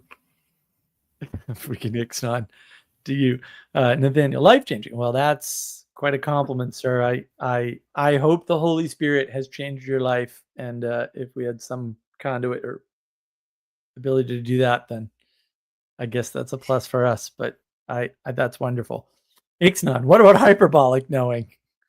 I love it. I agree. I'm all in, Ixnon. I'm all in. See, this is what I mean. He knows my work better than I do. I wouldn't have come up with that in 100 years. That's fantastic. Hyperbolic knowing. Get yours today, 1995. If you order now, you also get hyperbolic knowing two. Twice as knowledgeable. I'd probably buy it just to have it. I should make a hyperbolic knowing and sell it on the store. Yeah, VHS along with my mugs. Yeah, and our space dragons and our virtue cards and our dog-headed books and that'll be good. Yeah, there's a decent stock on there. Yeah. I'm surprised we don't get more engagement in the store, but what can I do? I don't know if you mentioned it that much. I don't know how many people scoured the descriptions. I'm pretty sure it's in the descriptions always, right? It's usually in the descriptions. Now that you're saying that, I'm like, oh shoot, did I cut it and paste it in this description? Because I might have been sick all day. I don't know. Oh man. Yeah, the shop is available. Oh nope, Sally Joe's already answered. Hyperbolic knowing is metangelical. It's metagelical, Sally. Yeah, metagelical. It could be. I don't know. Ixnon and the dog-headed book that I ordered, you still don't have it. Oh, you should have told me. I will double check. Why don't you have it? I thought we shipped it all off. I will double check. Sally Joe, the Odyssey of Og coming soon. Yes, oh, very nice. That's going to be fun. Yeah, the background looks wonderful. I'm looking forward to it. I know. It's very exciting. Yeah, I can't wait to. I'll have the original soon, in a mere couple of weeks. Yeah, we'll have to check on the status of that order. I could have sworn we mailed that out like 2 weeks ago, but I will double check. Maybe something happened. We've had a lot of changes too at the post office here, so my small town is growing. I had a fun conversation with one of the mail people in a white van, and I was like, I don't like the white vans. Go back to delivering in your car. And she laughed. She's like, I don't like them sometimes too. But they're real handy. I mean, the van was full. Believe it. Van was full, bro. It was full. I'm like, oh my God. And those are way bigger than the old Grumman trucks that they used to use. Just because it's boomtown out here. South Carolina is the most moved to state in the United States, or at least it was last year. And like, there's a bazillion people here. So it's just, just growing. There's all kinds of parts of my town that I didn't know were part of my town. I'm like, what? That's in my town limits? I had no idea. Oh, Anselman, carbolic knowing is phenology. Pheno, yeah, okay. Barely. My chemistry sucks, bro. Sucks. It was better when I was young. I had a chemistry set when I was young. I had a bunk bed, not a bunk bed. It was a high up bed. And then under my bed, I had like this little area with books and all kinds of stuff. My father built it all. It was ugly, but I didn't care. And then on the outside of the bed, I could flip down a piece of wood, and I used that for chemistry. oh, nice. Yeah, it was like a flip down table. It was on chains and stuff. It was so cool. That's And cool. I had up until I moved. So the vast majority of my life, I had my desk that my father made. It was custom made for the computer and the TV. And I used it like at the other house I used it.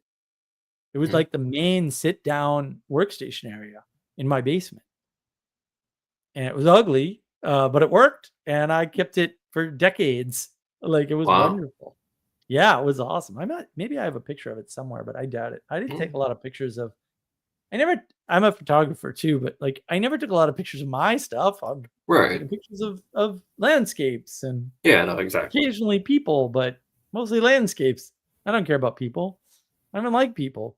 Did you know, Castle, Here we that go. all the problems of the world are caused by people? Every single no one ever talks about that. No, never. You know, I think I heard something about that before. I used that last night when we met somebody new at the at the event there. It was pretty Oh, it was nice. yeah, it was pretty fun. Ansman, I had accidents with acid in chemistry class. I bet you did. I don't believe I had any acid accidents. I did embarrass myself in front of a chemist once, but Mm. I was like, I found a new form of energy and I mixed these things together. And he's like, yeah, it was probably the hydrogen peroxide because the hydrogen released in the. And I was like, no, I didn't use that much hydrogen peroxide. And my mom's like, he has a PhD in chemistry. And I was like, oh. But I think I was like, 8. Yeah. Right. So like cut me a little slack, I think I only attended something like 3 or 4 chemistry class sessions ever, probably in my entire life, That's max. why you're so well grounded. Although chemistry is more grounded science than the rest. Yeah, it's cool. It was something that I had kind of. It was like as a kid, I was interested in certain stuff like robotics and chemistry and stuff, but then I just never got into it because there just weren't opportunities for it, which is honestly fine. You know, like Yeah. now I don't really have so much interest in it. Like I see people do cool stuff, and it's like, oh, nice, that's a cool thing, but I don't have an interest in doing it myself. Yeah, that's fair. So, That's fair. Yeah, I mean, I liked chemistry. Chemistry was fun. Ultimately, my thing was computers. I was in the right place at the right time and yeah, super well supported and had a computer from a young age, had 2 computers almost my entire life. And I mean, at my last house, I had 8 machines in the upstairs office and 50 in the basement wow, and Verizon fiber. very I didn't nice. start out with fiber. When I started out, I think I just had a modem line at 19.2K baud. And then I upgraded as quickly as I could to ISDN, dual channel digital. So I had 2 bonded lines at 64, I think it's 64.4K each.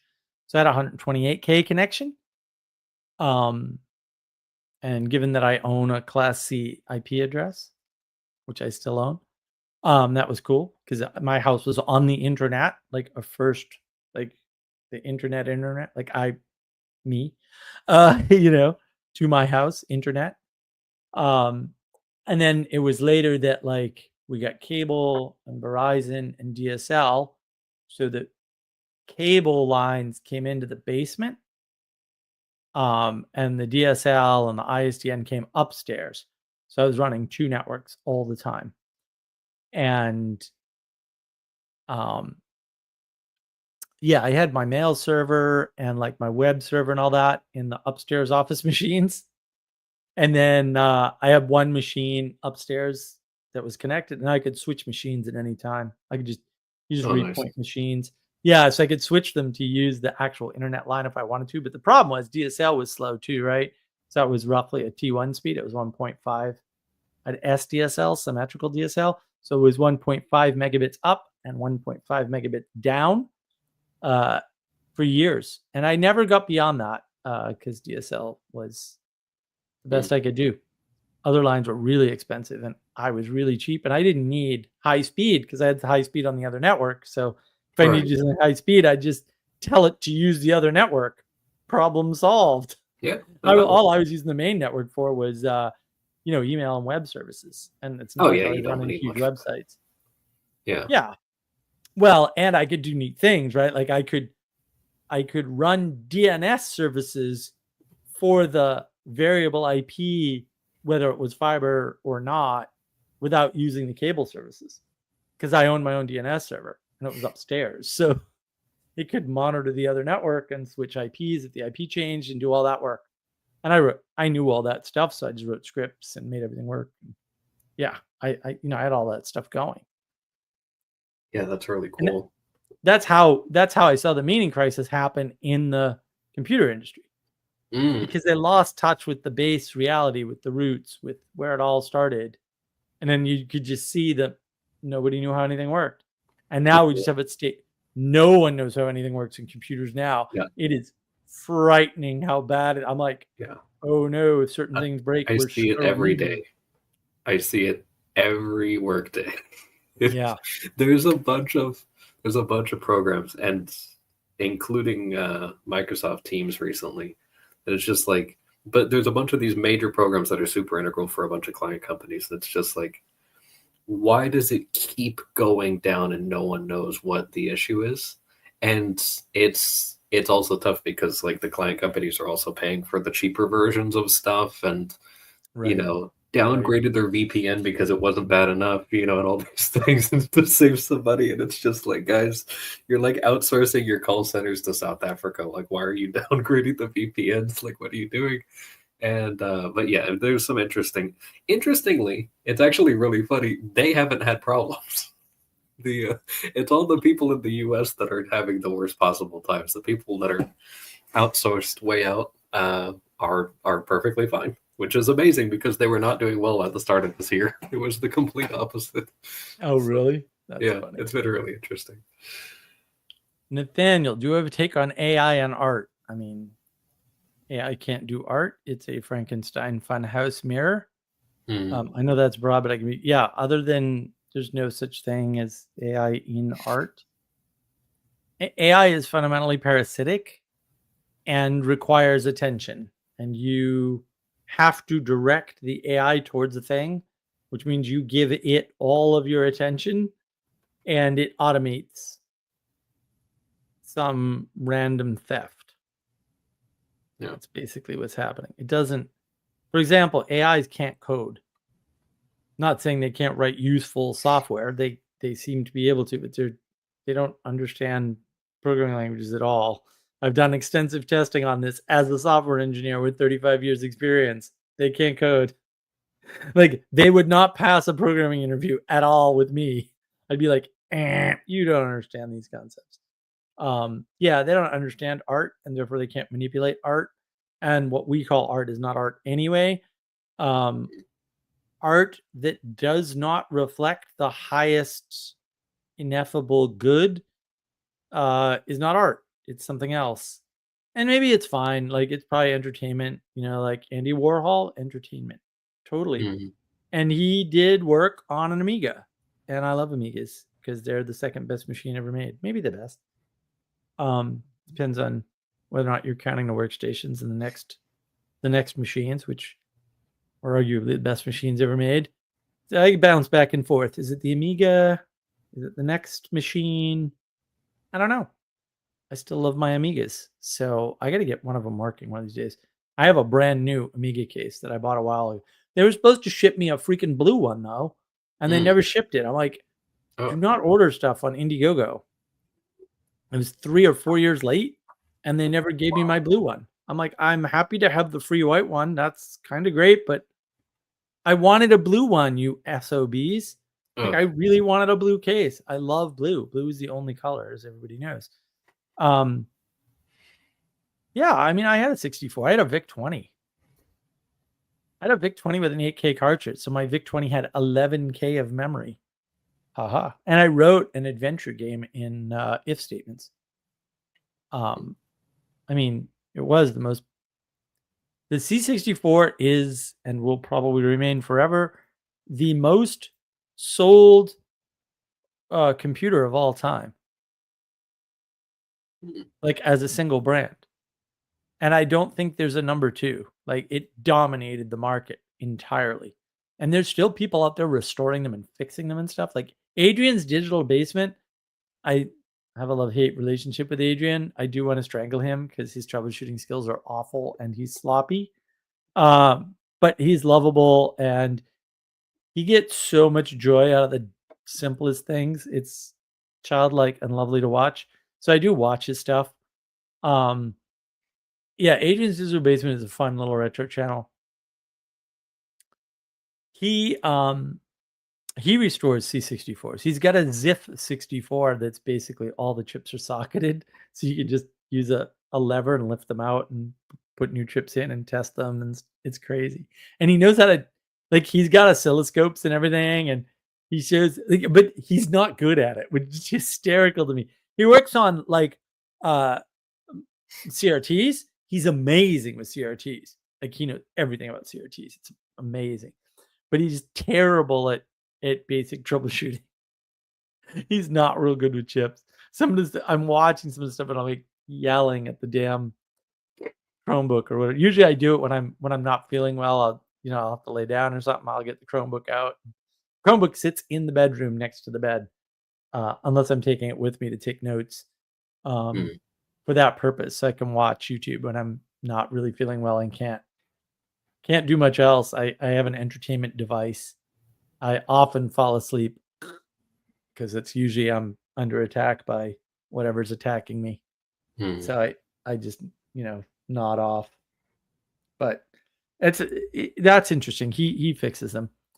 I have an emulator for both the Amiga and the C64. I have what's it called? Amiga Forever? Commodore Forever? Something like that. I got a C64 Mini a few years back. Not the same, but a nostalgia trip. Yeah, I mean, part of the problem is a lot of people are like, I like retro games. I'm like, yeah, I was never a gamer. So, and ironically, I just suck at video games. Right? Strategic games, like, I do decently at World of Tanks, and I was a world-class Quick World player. 244. Anybody want to play 244? Anybody want to lose at 244? You will. I mean, I was top 3 on every server I played at towards the end. I was really good. I was like smoking good. Really, really good. And there were 3 characters in that game I could play, really well and do decent at. Like, I was like world class. And yeah, I think I've told the story before that there were some guys I worked with at the bank. Yeah, the programmers. And they were like, you play Quake? And I was like, well, I mean, Quake World, but I mean, I went through Quake to get to Quake World. Like, we're going to play with you. And I'm like, okay. And like, if you want. And I just annihilated them. But I had a server and it was in my house. Yeah. And I told them all this. And plus it was my server.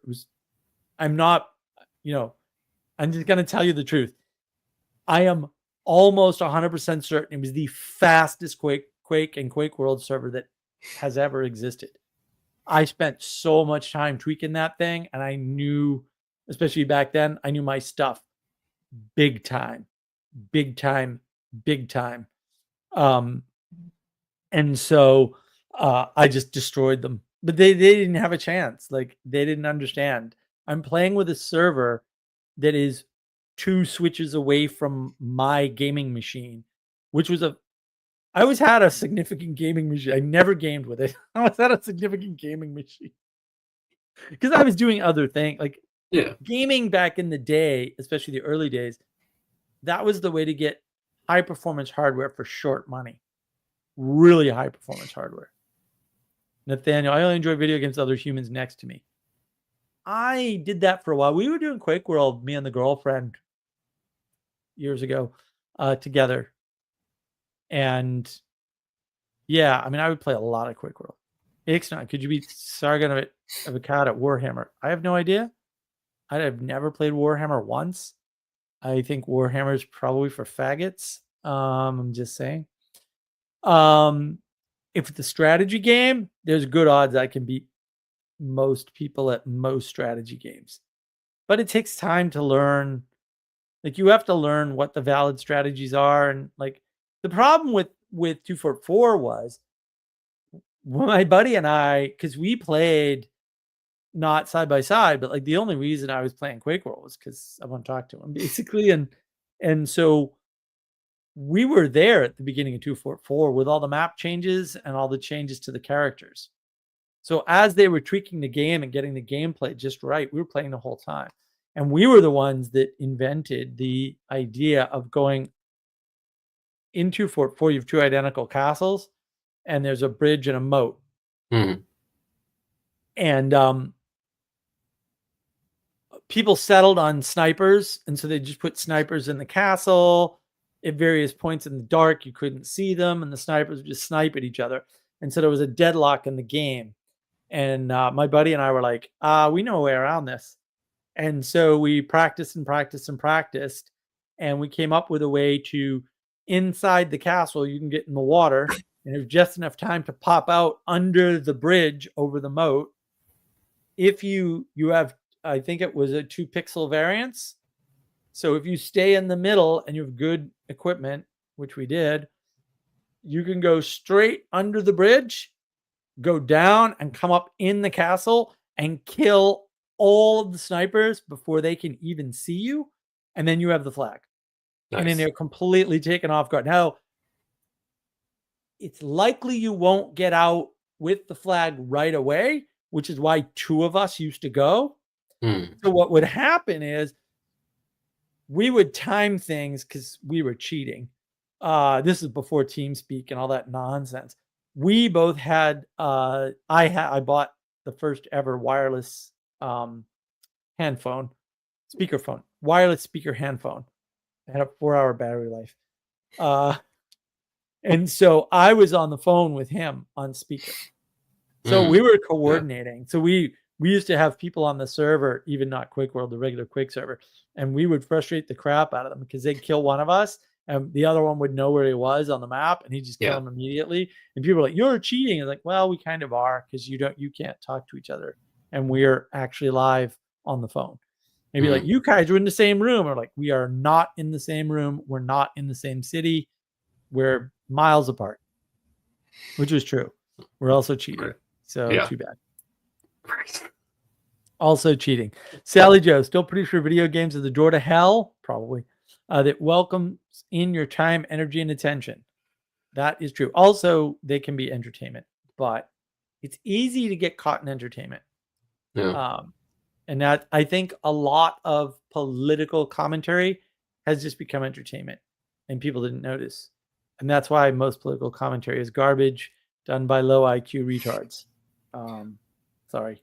That's sort of my worry, because I definitely see people like stuck in the door to hell because of certain games and stuff, but also the point about entertainment where it's like there's a lot of other doors that people aren't seeing. And I would actually say, at least for older people, there's way more.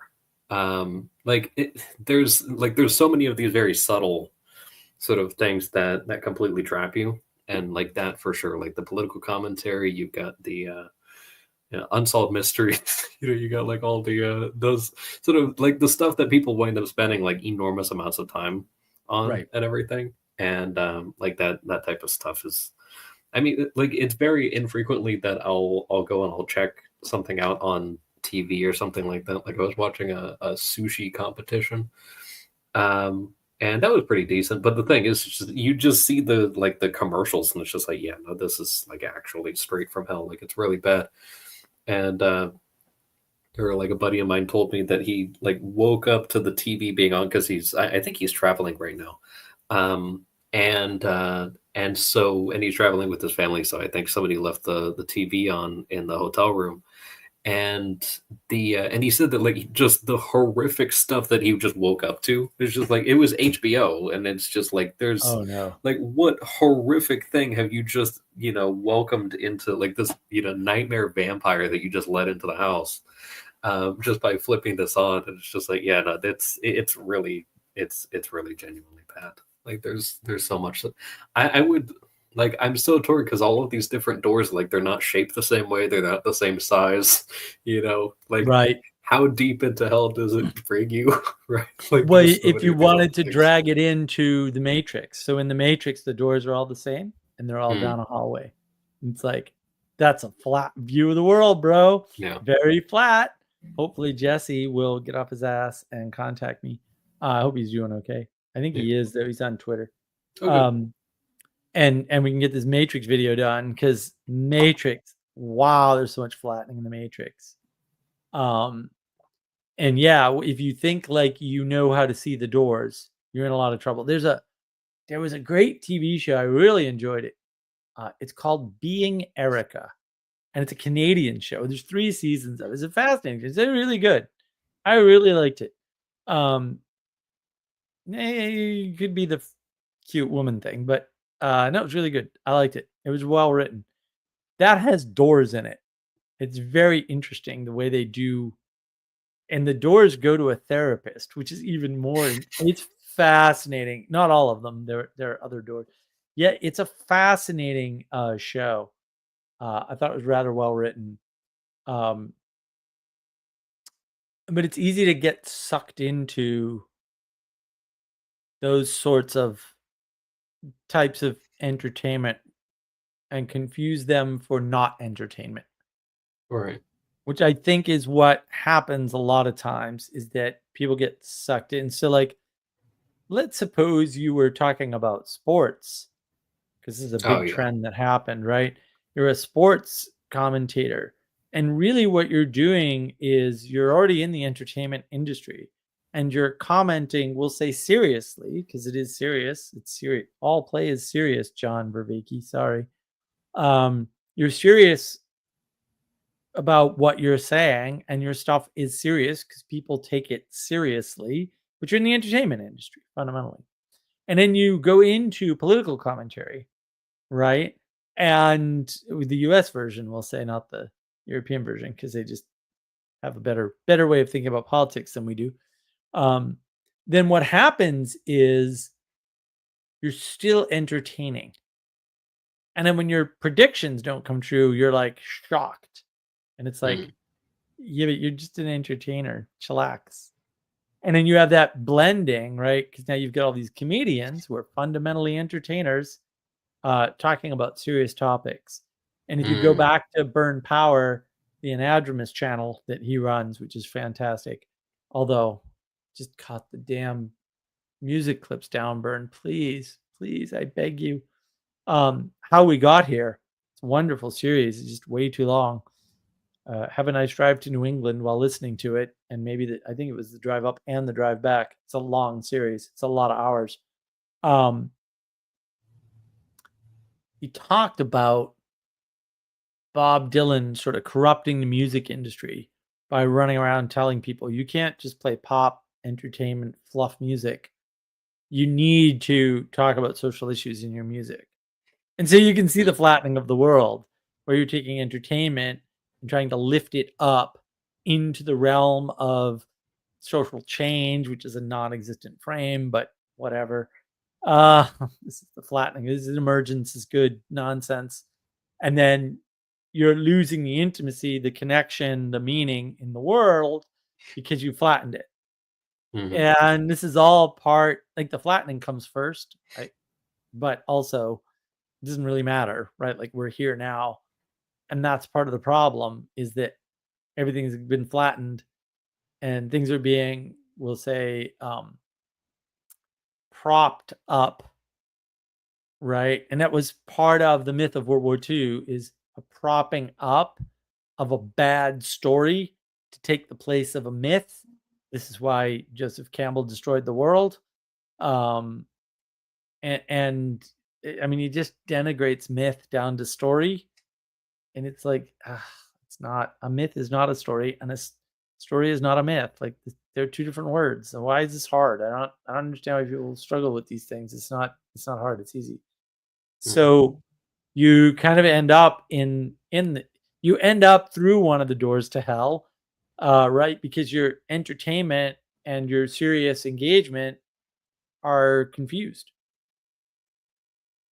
Yeah, it's tough, and I mean, I guess without going too far down that hallway, I guess there's many rooms in hell, right? So it's like and they're very distinct. So you can have a lot of doors.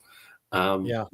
But also, this is time for me to bust out my one note that I took from the monologue. You had a really good point there about that if you aim for virtue, the meaning is free, but that requires intimacy.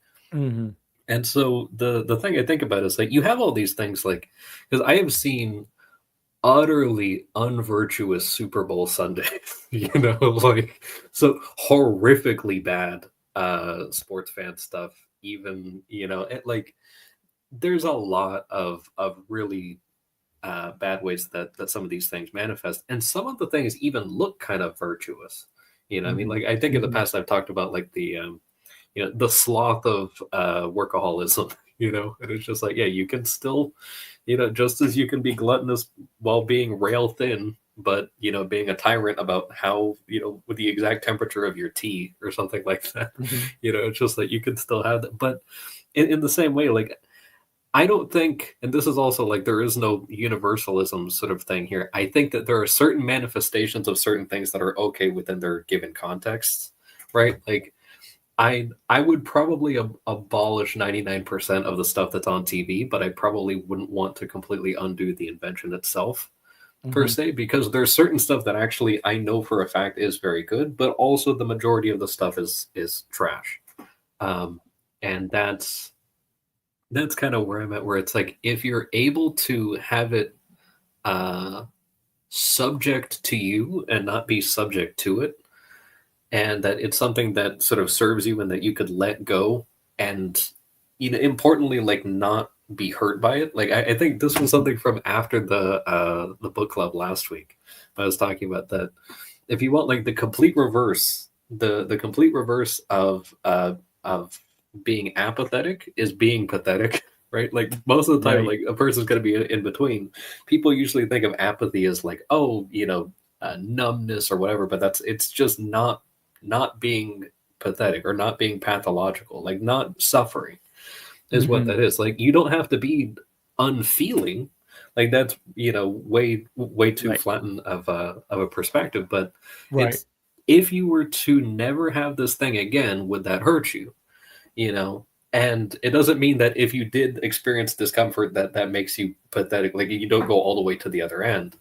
But it's like, okay, well, yeah, like, if it just so happened that there was what do they call it, like a Carrington event, and I can never watch football on TV ever again, might sting, but is that going to ruin your life? Like, is that going to completely demolish you? And I had this experience with, there was actually a game that I had a decent amount of time in. It was Monster Hunter Rise, and I was like right at the edge of. I had been playing it off and on for like a year or something like that, and just going through it, and there was something where I was like, okay, my character was almost complete. Like, I had almost gotten every sort of thing. I was maybe a week out from finishing the character and having all the stuff that I kind of aspired to get, and then I just kind of had this impulse where I just thought, I don't need this anymore. Like, it wasn't that it sucked or that there was anything particularly offensive about it or anything. But I just kind of had this feeling where I was just like, yeah, could I live without this? And could I just put that time towards something else? Even if that time was towards something entertaining, can I do better? Can I select something better than this? And I thought, yeah, okay. And then, like, on a whim, I just deleted it. And I was just like, yeah, it was just like a year of working towards this thing. And I was like, yeah, did that hurt me? No. actually I didn't. That's great. If I had done it 6 months before, I probably would have had an attachment. But Right. yeah, but Right. I think that was during this past Lent, and like I had heard that thing of like, yeah, the whole point of this is so that you give up a thing, which that was not even what I gave up. But it's like, oh, you give up a thing so that when you get it back, if you never got it back, that it wouldn't bother you at all. And I was like, oh, I need, like, that's a really important way of doing that. And it turns out that when you get the thing back, you enjoy it a lot more, and you're not Right. possessive over it, and that itself kind of corrupts the relationship, even to like an inanimate object or to entertainment or whatever. Like that possessiveness and that fear of like, oh, if I lose this, it's like that actually, that also is indicates like a lack of intimacy. Yeah, I mean, John Vervaeke talks about this as having mode versus being mode, right? Just from, I think. And it's like, well, you're so close, but you're not able to make the connections. Right. And then he talks about agent arena relationship, and then fails to see the connection that there's no arena with only one agent, and there's no agent in only one arena. And then he talks about distributed cognition, and then doesn't connect it to time. That means the Bible's the smartest book ever written, bro. I don't know what to tell you. Like, I don't, all of your formulas, all your stuff that you've quote discovered or whatever lead to the same conclusion, and you just don't like that answer because you've already rejected it, and you just won't sort of come to the right conclusion because you're not able to connect things correctly, intimately. Nathaniel, that's interesting about Bob Dylan. Yeah, I thought Burn Power stuff is really good. Burn's really smart. I don't like it at the beginning of his outline because I don't think he understands the myth of World War II. Maybe you should watch my live stream. Somebody tell him. I like instrumental or weird music like Primus. Primus is fun, but I haven't listened to them a lot. Having to make a change is certainly how things have gone. Well, I think the problem is you change and the world change, and everything is changing all the time. So, well, I had a response actually about the AI and art thing because I had a recent experience. A couple of recent experiences. There was when I was terrorizing people on the server with with the AI art that it was the first time actually that I had ever sent in a request for AI art, and it was as horrific as I had hoped. Actually, it really did what I wanted it to do. But I will probably, hopefully, never have a reason to use it again. But it was interesting because I had recently, and I like your point about the things that we call art generally being entertainment. And I was thinking, I recently had a project I was going back and forth with a guy. I commissioned a company logo through this guy, and he had a really good deal. And I went back and forth with him for like 2 weeks, something like that. And I could tell immediately, like, yeah, he's using AI tools to do some of the stuff and everything. The good thing was I already had a concept that I just kind of slapped together. I knew what all the elements were going to be.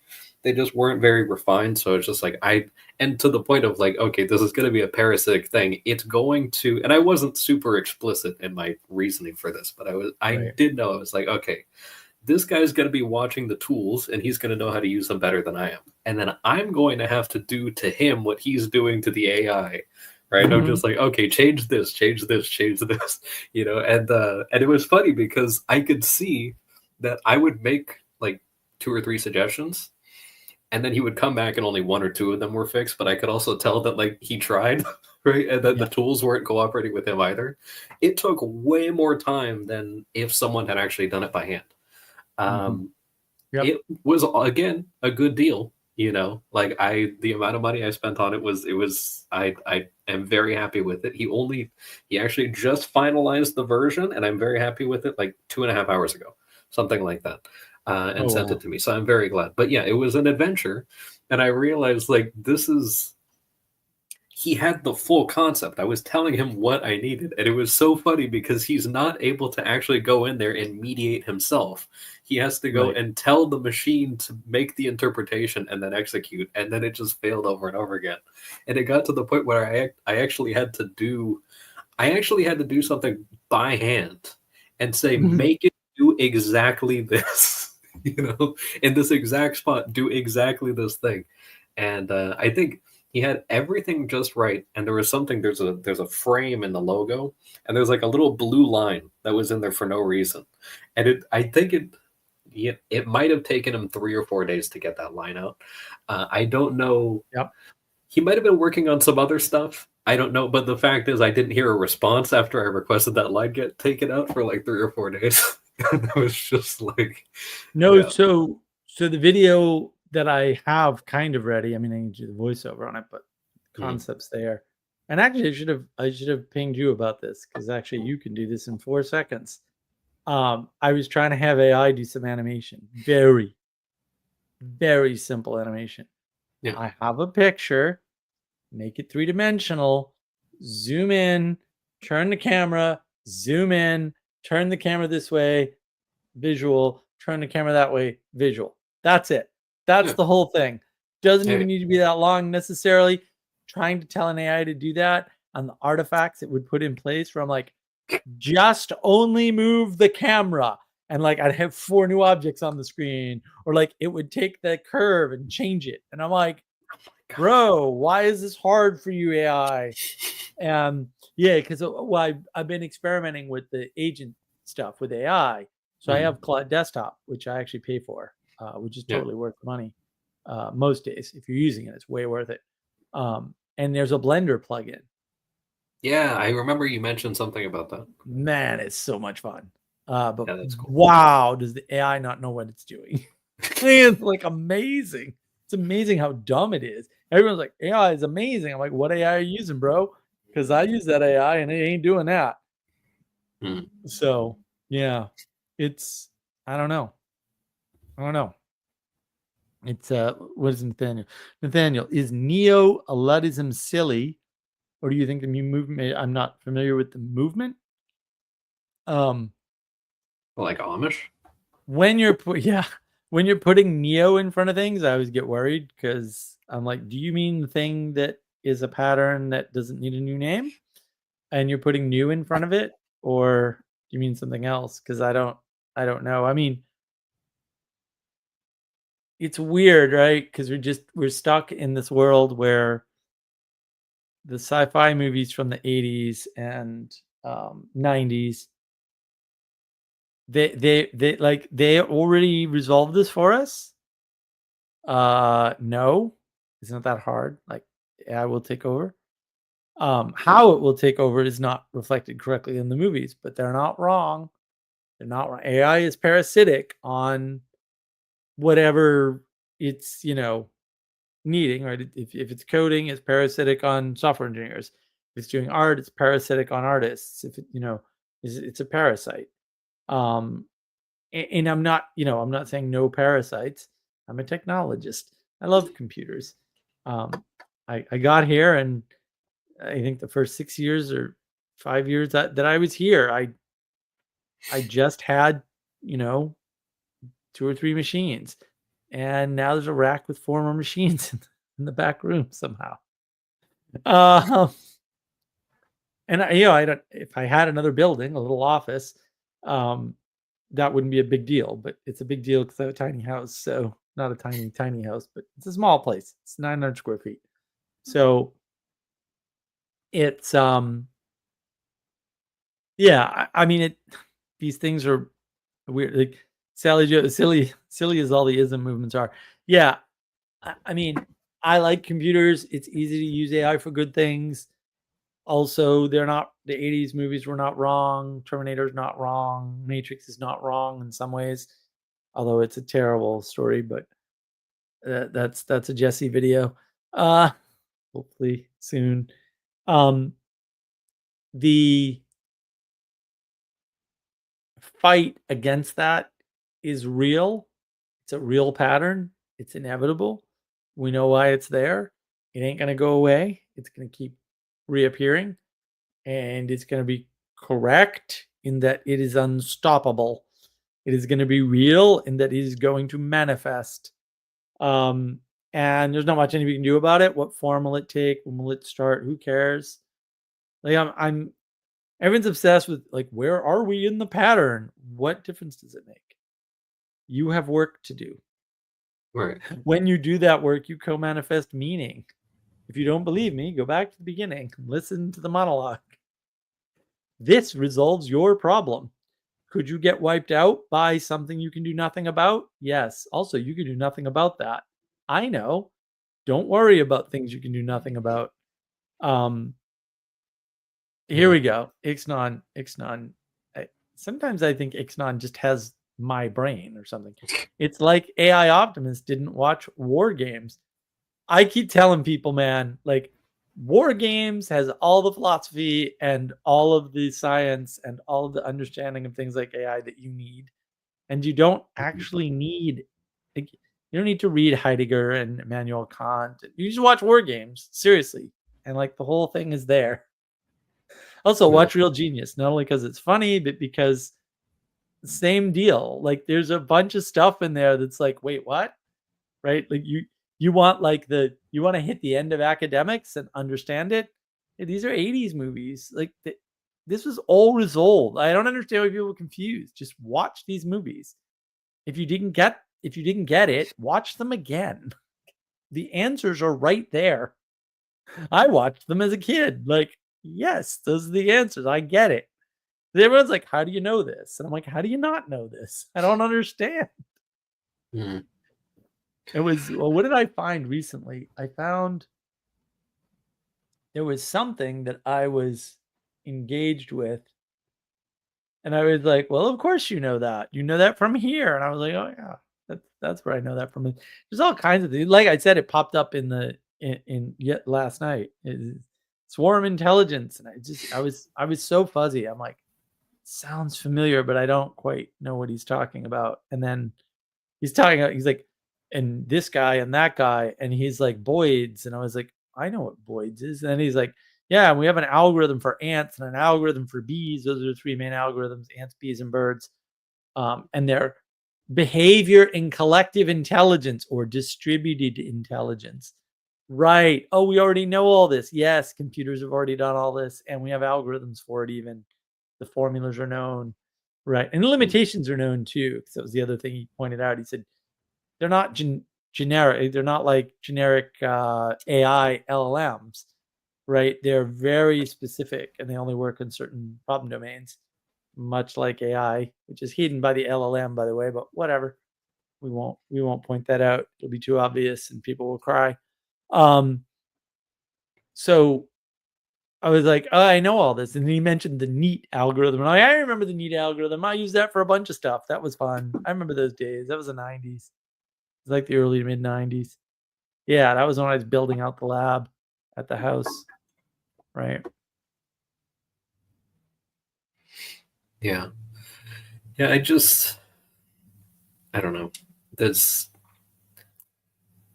people just put so much stock into a lot of this stuff, and this is something that I've kind of had on my mind a little bit. I'm realizing that it applies a little bit to the AI stuff, but there's a lot of these things that people like. You get certain affordances from technology or from procedures, or from having a large amount of people that are doing something. Like you can benefit. There's certain affordances that you can kind of get away with not applying a certain amount of effort personally with these things. But I've noticed, and it's not a new thing, like at all. Like I've been seeing it actually, especially among like certain traditional groups, that there's a desire to leverage something beyond what it's capable of leveraging, right, without someone not just revivifying it, like actually participating with it, like people actually understanding what is this thing and how do I actually engage with it. without But the thing is, like, participation. yeah, and it's like, oh, just have the machine do it. And it's like, no, you're atrophying. And also, like, it's not going to, if you have, like, I found a lot of utility in watching YouTube videos on how to do something, and then I go and I do that thing. But if you just have the computer just running YouTube videos on how to do stuff, and then you go off and do something else, like that, nothing happened, right? Like it's just going on a loop. And or if it's philosophical, like YouTube philosophy is terrible because right. it's all conversation. David Flores. Jonathan Peugeot's subscriber-only video this month was on the World War II myth. Yeah, that came out today, I believe, David. I heard about this. As I said in my monologue, I also, one person said mine was better. I posted about you in his comments to get you a combo. Thank you very much. I've already reached out to his people a few days ago about this, so maybe with comments that'll help. I probably should have told my friend to also do the same. Hopefully it helps. Thank you. It will help, I'm sure. It's not like Jonathan Michaud doesn't know me by sight even, which is just, I'm blown away by that fact every time I think about it. Sergio, thanks, David. It's really interesting. Everyone over similar ideas. Yeah, the zeitgeist is there. David Flores, his take was interesting, mostly about taboos surrounding it and how they manifest. Okay. I'm not going to say anymore.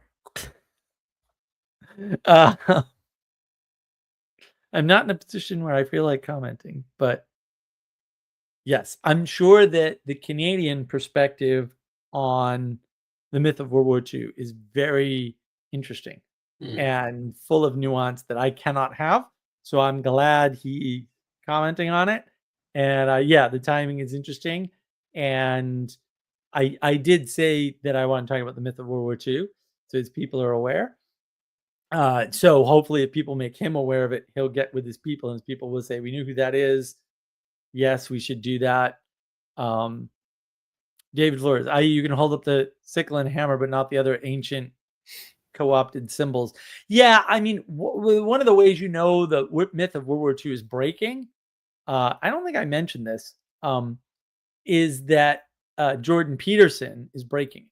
He's saying, why is it okay to talk about Stalin, who killed just as many, if not slightly more people, right? Why is it okay? Wait, why was it okay for Pol Pot to go to the Sorbonne and implement his white paper, right, or his thesis, and kill a bunch of people, and no one bats an eyelash or takes responsibility for, well, we encouraged him to do this, and it killed a bunch of people. It's a good freaking question, right? And yeah, that's all wrapped up in this.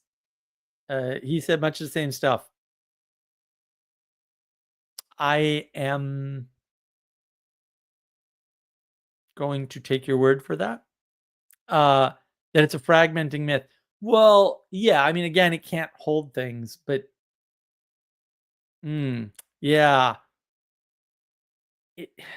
I don't think it's a fragmenting myth. I think it just, you ran out, like we're at the end of it. And it couldn't contain what it was trying to contain. And if you think of it as a container, then it was a very poor container because it's a story, not a myth. And I think that's part of the problem. I thought that the idea of differentiating the penultimate from the ultimate evil was important, even though Ixon found it right away and called me out and made me reveal something that, I don't know. I mean, that happened, so I'm okay with it. Sally Joe, yeah, the four wins only meaning evil 20th century dictator messes up. The international symbol is about a nexus. Yeah. David Flores, the story is at an end was his frame. Yeah, I think the story is at an end is certainly right. I think, again, the problem is that it's reached its end, but as much as I love Dr. Peterson, like, not only did he do that, like him, for real, but you don't realize, like, no, he destroyed the myth.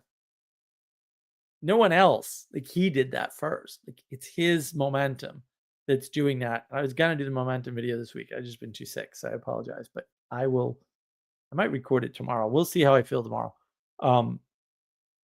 We have to finish up that stupid book club. I mean, I love my book club, but also we've got to finish the book club.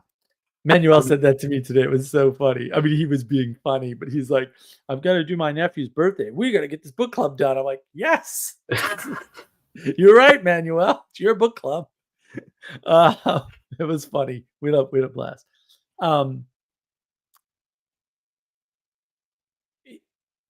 The momentum of that story was smashed by Jordan Peterson. But I think the problem is he's still living in the myth and doesn't really understand that, yeah, you've kind of killed the story, or at least hit its limit or broken through it or whatever. But now everyone's in free fall because you didn't replace it with anything. And this is where Pastor Paul's great point comes in, which is someone needs to catch the people where Peterson leaves them off. Yes, but he didn't do that, which has forced me to do a bunch of things that I don't have the resources to do. But now we're doing them thanks to people like Castle and Sally and Manuel, and unfortunately we lost Michelle and Sanjuro, who we needed. And a bunch of other people, Gustavs, and tons of people are helping, which is great. We need more help. I wish I had like $1 million, because then I could do all this in like a week, but that's not going to happen. It would also be nice if I weren't at threat of starvation every 10 minutes. So yeah, I think that understanding that,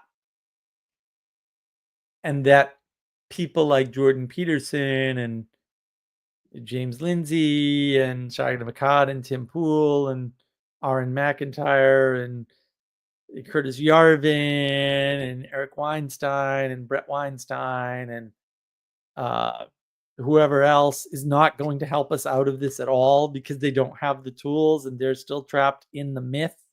In other words, they may no longer believe the story, which is why the Dave Smith thing and the Daryl Cooper thing is a thing. But they have not given up on the ideals. And that's the problem. Like, no. This is why I keep telling people this is going to get way worse before it gets better. Because if you smash the story, and you have to, I get that, you still have to do something about that. Like, there's still a thing that, like, you need to replace the story with something. And if your story is going to be based on the ideals and virtues and framework that created the old story, you're just going to get an equally bad myth.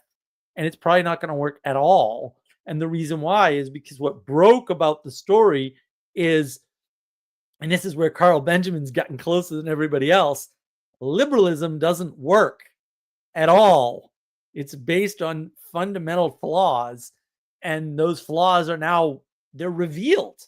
We're in the revealing. Those flaws are revealed. And what that means is that you can't gin up another story based on the ideals posited by the myth of World War II. It's not going to work. And if you don't have the replacement myth, the one replacement myth might be Tolkien. What are you going to do?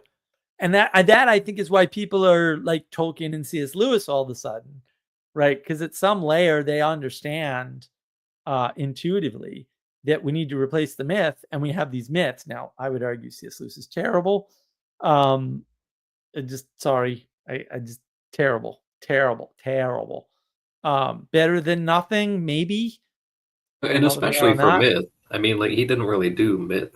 I mean, like, he had theories, but if you're looking to him for myth, like, you're not getting. But right, but they're using him to, right? The Protestants in particular always hold him up. It's like, I get that's your closest myth teller or something, but also he was not a great writer. Maybe his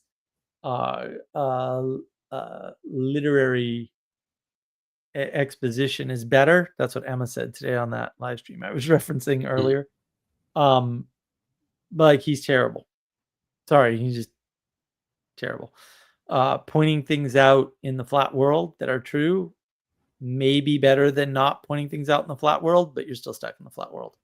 Sally, you're thinking about where you are based on your families, churches, local communities, momentum. It's a different way to see where you are. Well said, Sally. Sally's way ahead of everybody. She's already got the video, even though I haven't made it. Sally, again, also when you cooperate by collaborating instead of opponent unprocessing. Oh, that's good. I'm going to steal that. You can build momentum together. Exactly. Collaboration is what builds momentum. Yeah. Yeah. Well spotted, Sally. Carl's got some momentum because he has built a team. Exactly. Right. The easiest way to understand Carl Benjamin and Tim Pool is they have momentum because they built teams. And so they've got way more momentum than any single person has. And so they're doing better. And good for them. I hope they do well. I wish I had met them in Philly. And I knew bad things were going to happen, and that scared me away. So even though I had the wherewithal back then to go and like try and like engage and meet them, I think that was maybe pre-fake news virus scam. I didn't do it. I kind of regret that. There were other things I didn't do too that I was like, damn. Also, I was in a bad state. Like I was taking care of mom, right? She had just passed away, cancer, long battle, that whole thing. So, I still should have gone. I wish I had gone. Maybe I could have had momentum with them or something. I don't know. Building the momentum takes a long time. But once you have it, like good things happen left, right, and center. So I've got some cooperation going on around a patent and around a business. So if those two cooperations work, then I can afford all these things I want to do potentially. But we'll see. First, I got to get out of debt. It's hard to understand. I got to do momentum. I'm just struggling too with momentum hierarchy. Can I talk about momentum before I talk about hierarchy, or is that going to cause me a problem? And I just got to sit down and like think about it. And I've just been too sick. But possibly this week, and then I got to do a bunch of videos because we're going to be on the road for like 3 weeks. So like 3 weeks and a day or something. It's going to be a long trip, and I'll try to have videos released, and there won't be a book club, right? So yeah. Oh yeah, so much time coming back. Well, have you done something on nonlinear scaling? Because I feel like if you did momentum, nonlinear scaling, and then hierarchy, you could probably build up to it. What I was toying with was just substituting scaling for hierarchy because the two are eminently related. But I thought about that today and I was like, that will work. But that doesn't mean it'll work because it's my early thought. And I really do need to like sit and think about these things. And, I also need to dig through my file here and say, what are the videos I said I would make that I haven't made? So that's, that's all important. Sally Joe, Pirate Captain Mark, more virtuous than Yacht Mark. All the man upstairs plan for your rarefication. Fair. Nope, still can't spell. Doom. Doom is not spelling. It's a great game. There's a video I was watching called Learning Computer Science or Learning to or Understanding the Doom source code is better than a computer science course. It's like, yes, that is true. The way we used to code in the old days and learning those principles is far better. Rah, rah, go, go.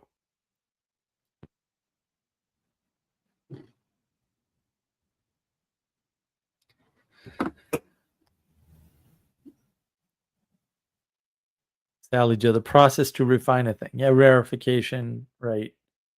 What was the word that we were using in the book club a few weeks ago? There's refinement. There's another. Yeah, I guess it was just refinement. Because there's vulgarization is to give something more body. Right. And then that's not necessarily refinement. There's elevation. It's another one we were talking about. Well, vulgarization, that will give you more body, which will add momentum automatically. Yeah, when you increase the body, you increase the momentum.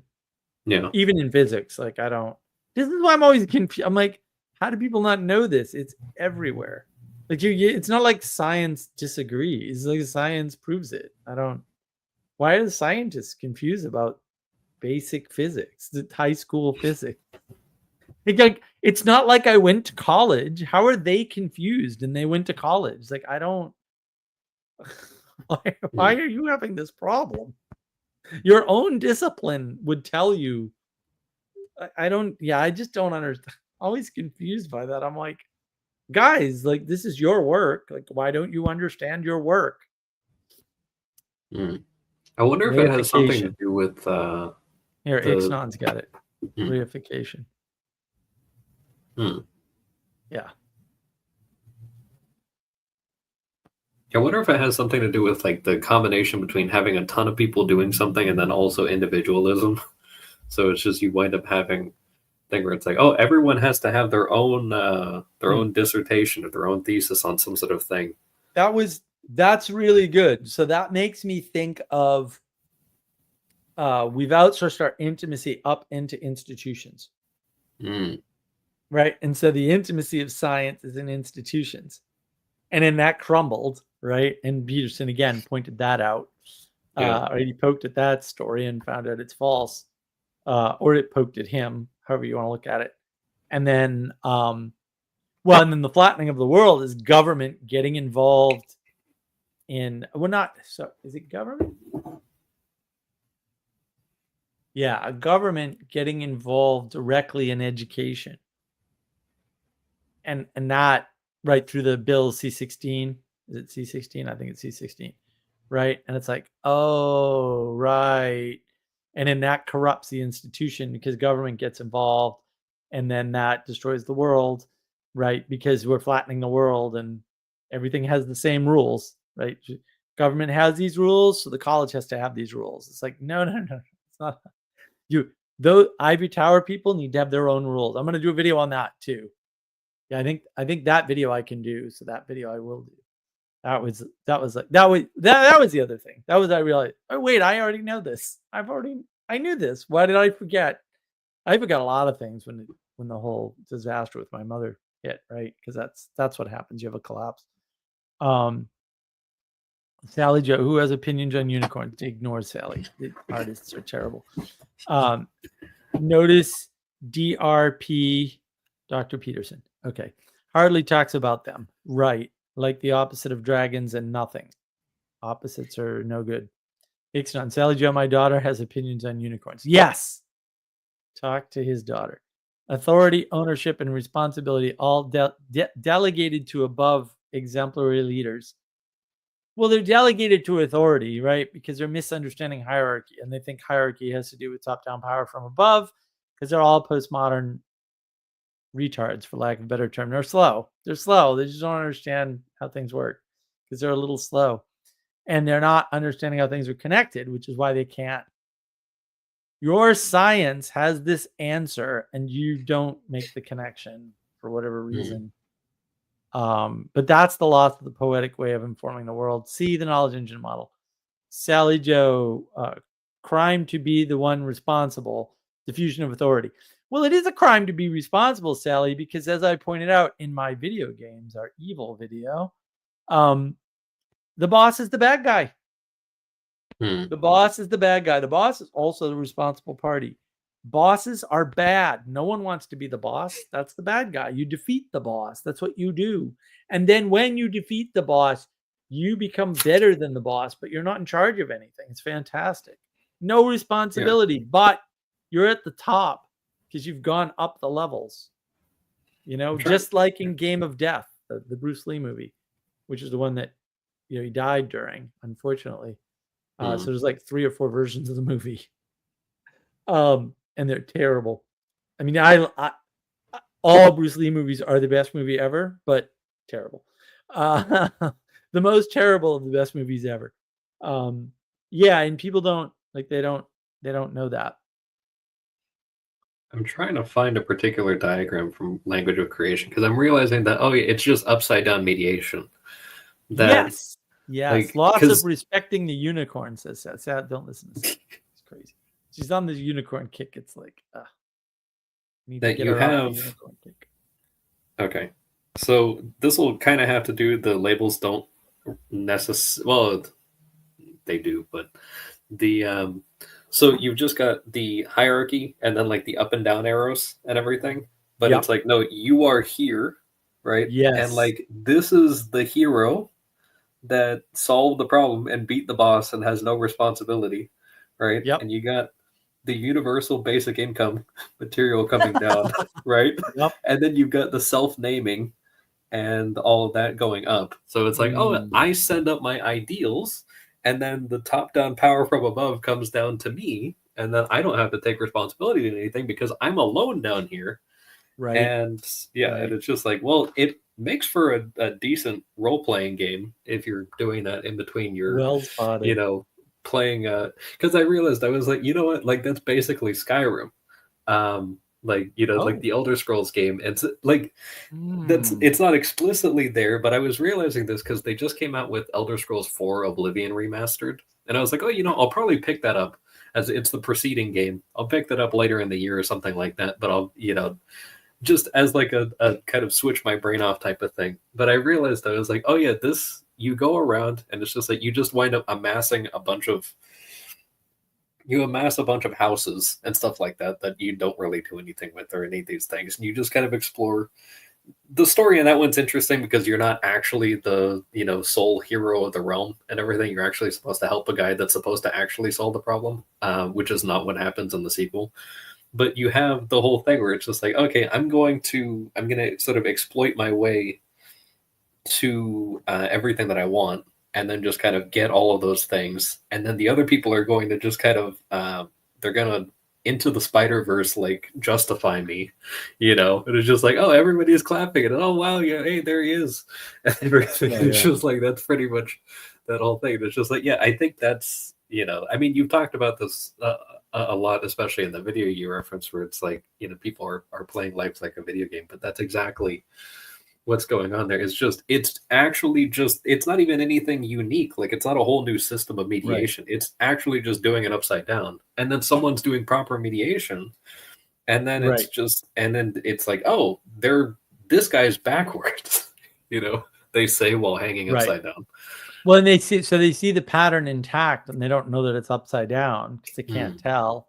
Yeah, because they're not grounded, and so they go with it because why not? And see, Ixnon 100% agrees. Yeah, I didn't see that. That was clever of you to flip that particular diagram. That diagram is the one that I'm like, oh no, this is missing one component. And you had that one component. It's like, oh wow, yeah, you can just add authority and identity to it. It's like, oh, right. And then it's like, oh, that diagram makes more sense, but it's too busy. Yeah, if there's you a do lot going that. on. Yeah, it's way too busy if you do that. Yeah, it's a good spot, really. It's good of you to spot that particular way of thinking about it. I think that's super important. And in what it's things like that that destroy the intimacy. And I think that's why they keep saying reciprocal, right? Because with reciprocal, you get back well, I affect you and you affect me, and therefore we're of equal power. It's like, oh my goodness, no. No, you're not. This is why Arc is cringe, because you're not at the layer of the hierarchy where you can do that. But you have momentum. You're just using it to go up, and you don't have enough to go up, and maybe you shouldn't. And what you're trying to do is already wrong. And the fact that other people are doing it doesn't mean you can do it as well. And maybe what they're doing is harmless because of where they started. And maybe when you do it because you're starting lower, it's harmful. And like all of that is lost on people who don't understand hierarchy. And like I said, like you're commenting on the Catholic Church and you don't understand hierarchy. Shut your mouth. Like seriously, just close your mouth. You're not ever going to see any of this correctly. I'm sorry. Right? Until you understand hierarchy. And maybe you can't, which is okay. We have places for you. All right. Oh no, I don't want to be put in my place. We can protect you from the flood, or you can get flooded out. Like I'm on the ark. Guys, if you don't want help up, if you don't want to get on the ark, don't get on the ark. I can't force you. I can only invite you. That's it. I can meet you halfway, bro. You got to walk on. or be plucked out of the water. But I'm not able to like stop and grab wriggling people out of the water. Somebody posted some stupid Plato's Cave thing on Twitter. Oh no. Probably sent me into a freaking apoplectic fit. So I had to straighten him out and said, yeah, that's not what Plato's saying at all. Don't do this. Right. I knew I shouldn't read that book. I knew I was going to be angry. Yeah. Every day since I read that book, I've been angry. Every day. But it's interesting about the thing about plucking people out of the water, because there's actually a story that I heard recently. So there was a guy that it was this monk that was on the Amazon River. So they had a little barge that was going down the Amazon, and these guys are all missionaries and everything.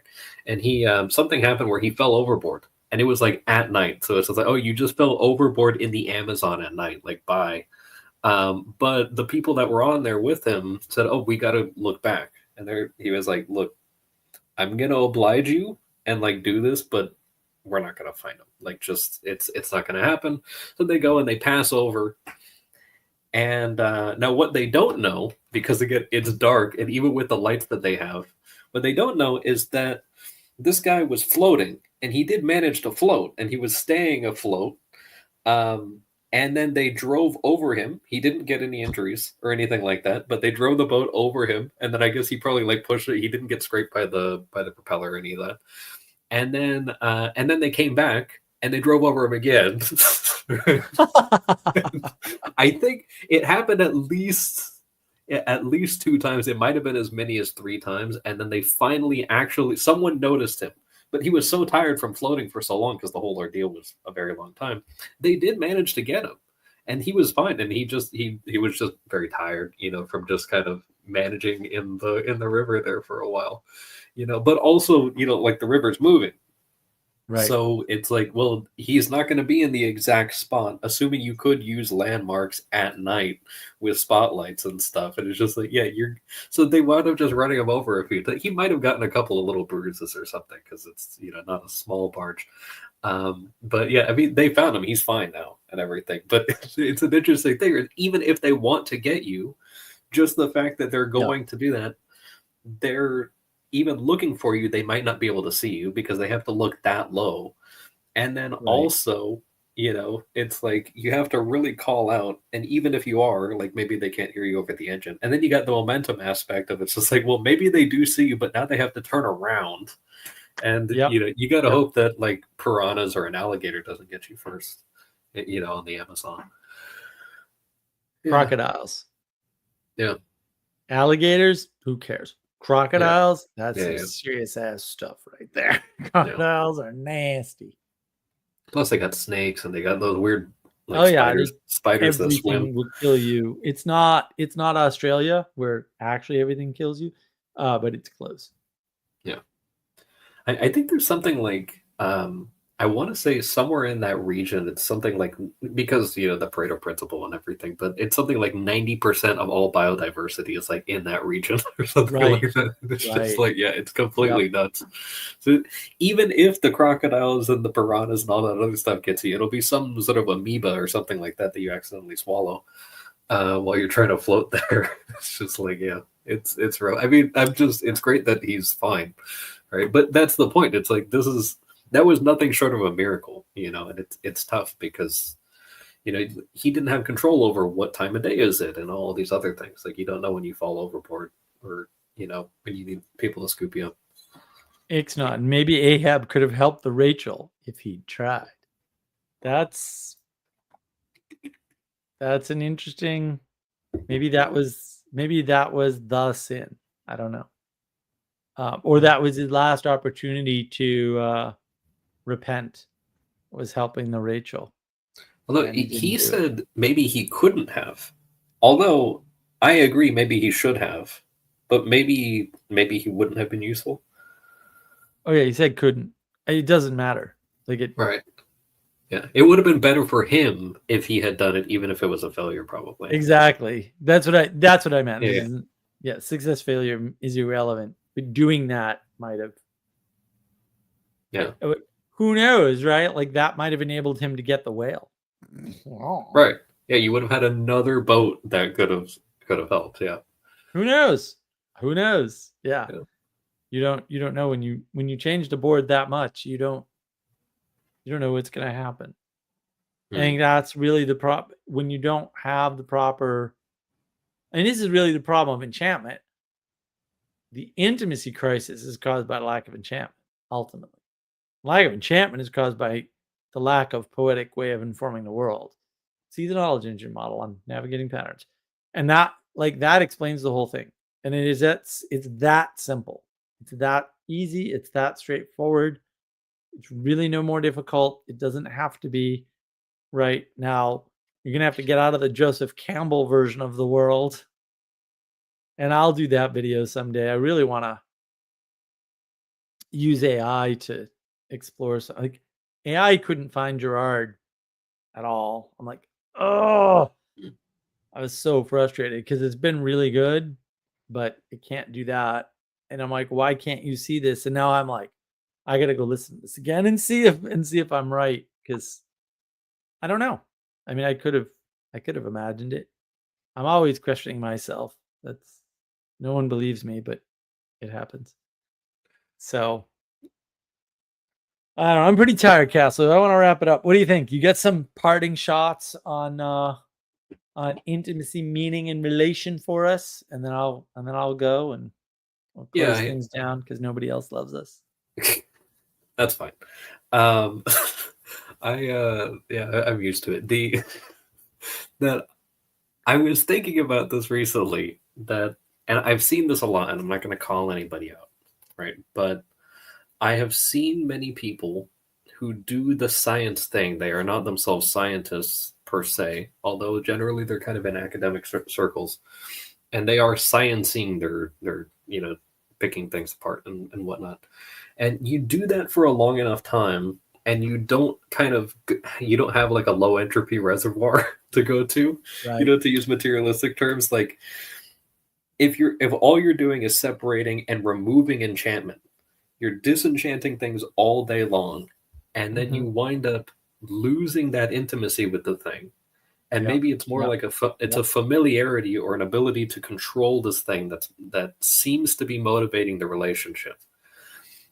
And because it's reliable, okay, yeah, when I do this, it does this, and I can go back to these principles, and then I can come back.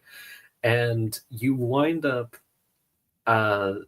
needing an outlet for the enchantment that you removed, and you wind up going to some pretty weird places a lot of times. And that kind of comes back to the like, oh, now we need to go and because things have become so familiar and controllable, there's a desire for novelty or to come up with some new discovery or something like that. And especially if you make a living based on this, a lot of times there's a sort of drive to, well, if I already did all the work, then what's going to justify my participation now? If I'm not coming up with something new, and then you wind up being emergence is good. And that is extremely dangerous. And I'm seeing a lot of this among people who seemed to not be going astray even recently and had been kind of in the game in their respective fields doing very well for a few decades. And now that things are kind of unraveling in a certain sense, they're very much getting caught up in that. And it actually kind of makes me wonder how long that's actually been happening. Because it may be that I just haven't been paying attention. Right. But no, that's good. Yeah, I mean, there's a momentum to the flattening of the world, and there's a momentum to what Peterson did. Like, he smashed this story. And so I did talk somewhat about that on the live stream. That I did earlier today, that I posted earlier in the live chat. There's a momentum to that hasn't played out. And there's a momentum to the virtues and values of the flat world that was inherited as the result of the myth of World War II.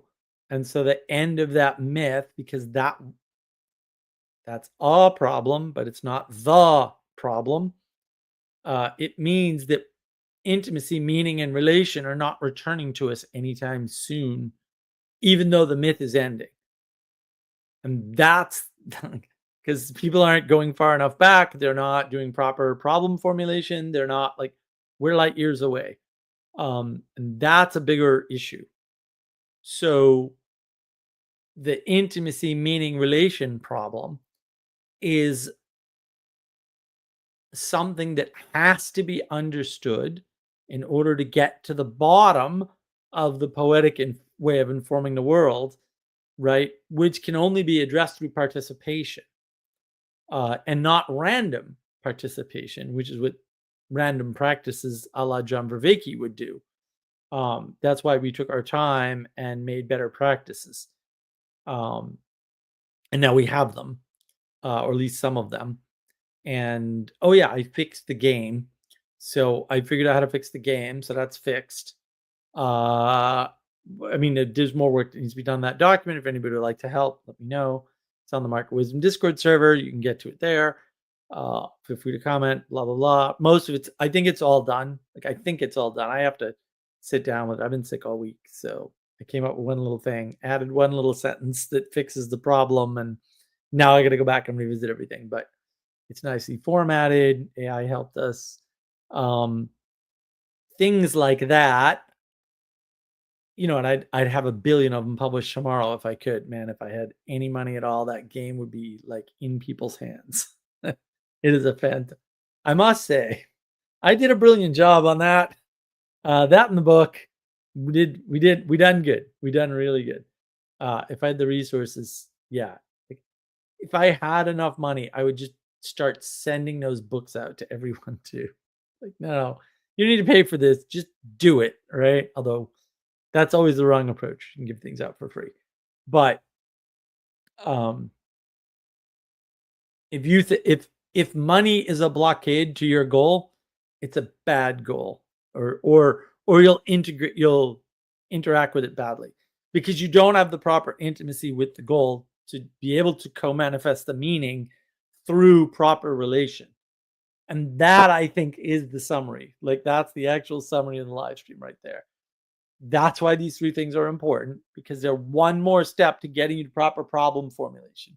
And the proper problem formulation is closer to, we need to re-enchant the world by re-engaging people with the proper way of poetically informing the world so that they can find their place in the world and rid themselves of domicide by properly participating in the hierarchy that they were born into. It's not an optional thing. It was already here, right? You're just opponent processing it all the time, which is destroying it or trying to destroy it. It won't work. And so you end up flipping it instead. But look, I don't know what the topic's going to be next week, but I want everybody to have a good week, right? And the reason for that, and the reason why I'm doing these videos is because, as I have told people before, the world needs you to be better. So take care of yourself, take care of everybody around you to the best of your ability. Have a hierarchy or order of duties, all right? Love is universal. And then you can, like, JD Vance will be okay if the Pope fights with him. I promise. No contest. We know who's higher. It's not that hard. And like, think about this. Think about your relationship in the world.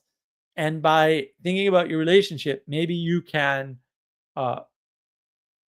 properly order your relations and sort of poetically engage with them, including reading poetry. And that will revivify your meaning by giving you that quality relationship, intimacy with the world. Have a great week, everybody.